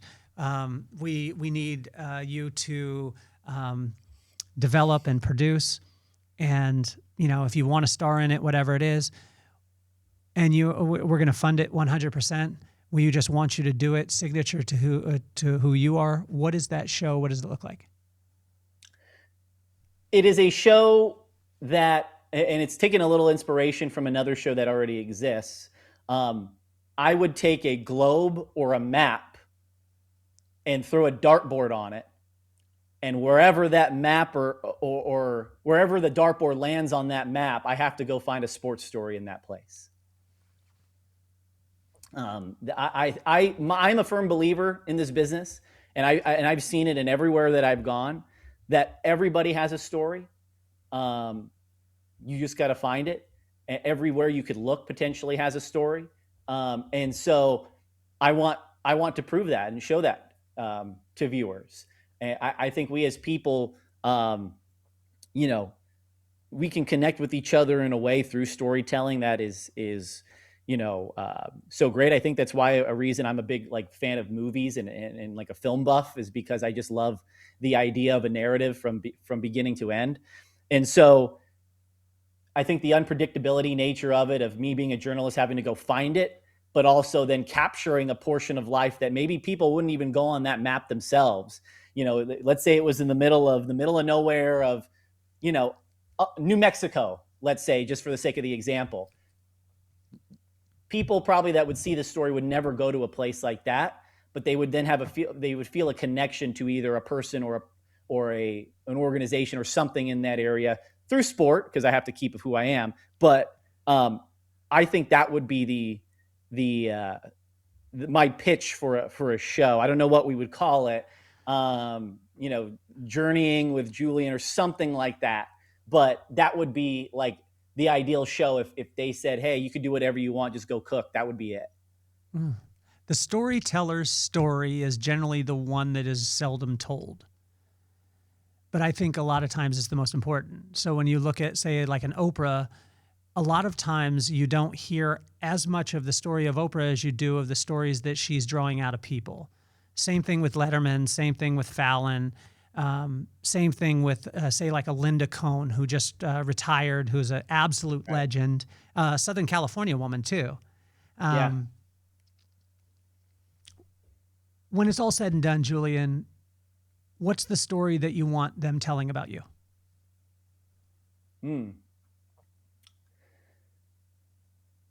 When it's all said and done, the same way that I felt about the kid with the red bandana and how that makes me feel when it comes to not just that story, but Tom Rinaldi. I want those people that I told the story on and the people who consume the stories that I tell to think of my stories, maybe not as the prestige of SportsCenter, but in the same ilk of maybe how it made them feel. I want people to,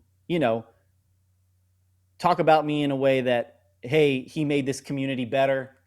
He made me root for my community. He made me root for these athletes and these coaches more than maybe I already did, or learn about these athletes and coaches and now root for them after becoming educated about them. And he made me feel a type of way with the storytelling that he did that I will remember for the rest of my life. And so that is, I think, the greatest impact that us as storytellers can leave, whether it's books, whether it's film, whether it's television. The creators of these shows aren't going to live forever, but these stories and these narratives will. It's the reason why, we still watch, every kid that grows up watches those Disney movies, the same ones that you and I probably watched when we were kids, right? It's because that there's such ingrained in our culture to where it's almost like part of the human criteria and requirement to watch, The Lion King or Toy Story or something like that, right? I want my stories to be remembered, even if it's for a short time in those communities, in a way to where it made them feel something that they want to take with for the rest of their life. Start one, bench one, cut one. Jordan, Kobe, LeBron. Man, this is where you're getting me in real trouble here.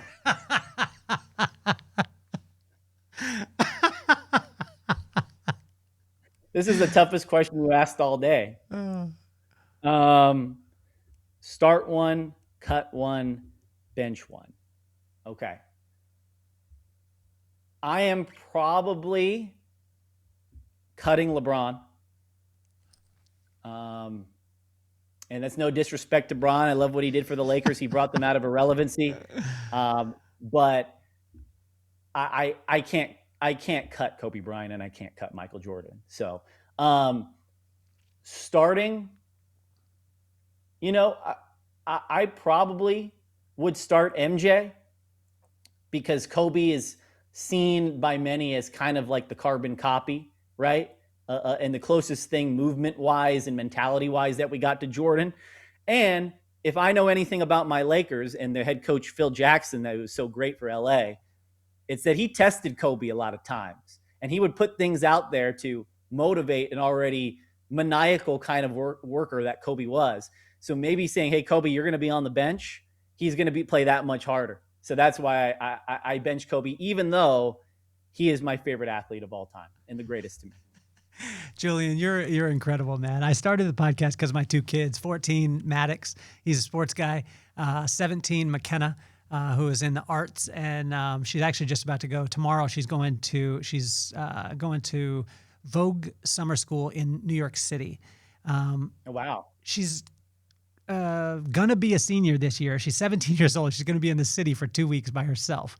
So Dad's praying, like, if I wasn't a God-fearing man, which I am, I would be God-fearing these next 2 weeks, right? And so there's a lot of prayer in this place. My son, who's the sports fan, we actually just got a chance to go to Game 5. We were there in San Antonio to see the Knicks beat the Spurs, which was just such a cool, like, lifetime memory with him and I. Yeah. But I started it because I didn't want them to worship idols. I wanted them to be inspired by icons like you, and especially with my son, like he loves the broadcasting side. He loves this side of it.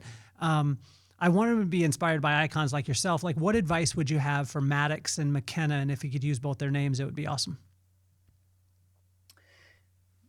My advice first for McKenna, and you said she's 17? 17. Going to be as a senior in high school, right? You're going to be in New York for 2 weeks. And you've got obviously the rest of your adult life ahead of you. I would say to her is as much as maybe at that age, I know I wanted to grow up fast and get onto my career path and all of that. And that's great to have goals and stuff. But I would say, don't be afraid once in a while to take a step back and enjoy where you're at. If it's in New York, if you're walking down Times Square with a bacon, egg, and cheese, and you're in a rush somewhere, take a breather, take it all in, and enjoy those moments, because no matter how much time you think you have, these memories and these moments in this lifetime are fleeting. And I wish that, especially when I was younger and I don't live at home anymore. I've lived away from my folks and loved ones for the last 10 years for the sacrifice of the job. I wish I did that a lot more. And so whenever I do get a chance to see family, to see friends, or to be in big time moments like I am now through my profession, I always take some time to step back and smell the roses a bit. Like, kind of a funny story. Every time I go to a new arena to cover a game, I always take time to to go up to the very tippy top of the nosebleeds and take a picture and just sit there and take it in. And then I frame the picture after the fact. And it's hard to see here in my apartment, but I have a couple hung up of these stadium photos. But it allows me to, as a goal, I set myself as a goal to, give yourself the grace to be present where your feet are and enjoy every second of where life has brought you. So that's what I would say to McKenna. Your other son, Maddox, when it comes to sports broadcasting, if you already have the passion for it, you said he's a sports person. You said it was an awesome moment to be there at Game 5 of the finals. I think I've seen him in some videos. He was wearing some Titans gear too that you had. The passion is already there, and the passion will get you to where you need to go. I know he was, denied entry into the broadcasting program at the high school. That does not matter one bit, because as long as he has the passion and truly loves the way sports make him feel, he's going to be set, and he's not going to take no for an answer. He's going to hear a lot more no's than yeses in this business, in this profession. But there are a lot of people who are also in this profession who don't have the same passion for sports. And so I would say that as long as he keeps that kid in himself, the kiddish love for sports, that'll take him where he needs to go. I tell you, it has been an absolute pleasure, man. I was so excited last night, leading up to getting to spend some time with you. It's been probably about 3 or 4 weeks since we set it up. And yeah, I want to tell you, and I don't know if you realize it, but your mentor that said that you need to pay it forward, I was raising my hands when you were saying it, is because, dude, you responded so quick to me and joking. And I hope it came off as a joke when I was introducing you when we first started off, that you had to ask your parents if you could come out and play. I was referring to the network. I encountered that the first time with Phil Murphy.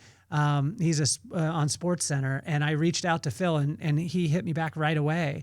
And, but he said, I've got to check with ESPN to make sure. And this was before he was in the Australian market. This was before he started to come into prominence, on SportsCenter and things like that. But I just want to tell you how much it means, man. And you're an unbelievable human being.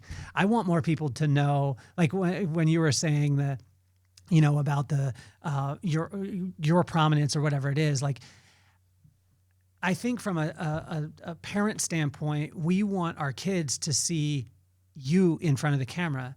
We want to see more of that, because I'm taking my son to go see Forrest Frank next week, and he can listen to the music, and it's such a positive message. And it's for you, I want you to understand, the light that you have, man, and the things that you're doing, and not only the things that you're doing, but the reason why you're doing them.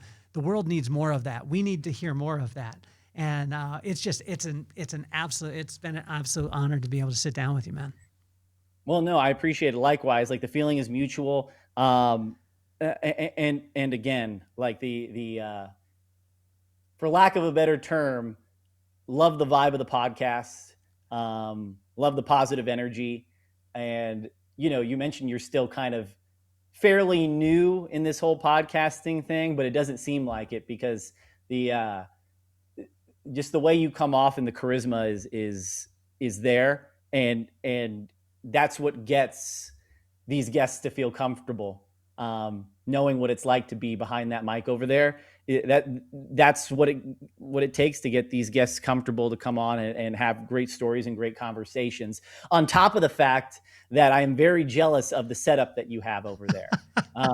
You have, what Jordans are those behind you? Those are the fours. Those are the fours right there. I lose track of the number, but you have a really dope setup behind you. And when we do our podcast with me and Brad, I have my golf clubs. There's like a Titans photo right there. Yeah.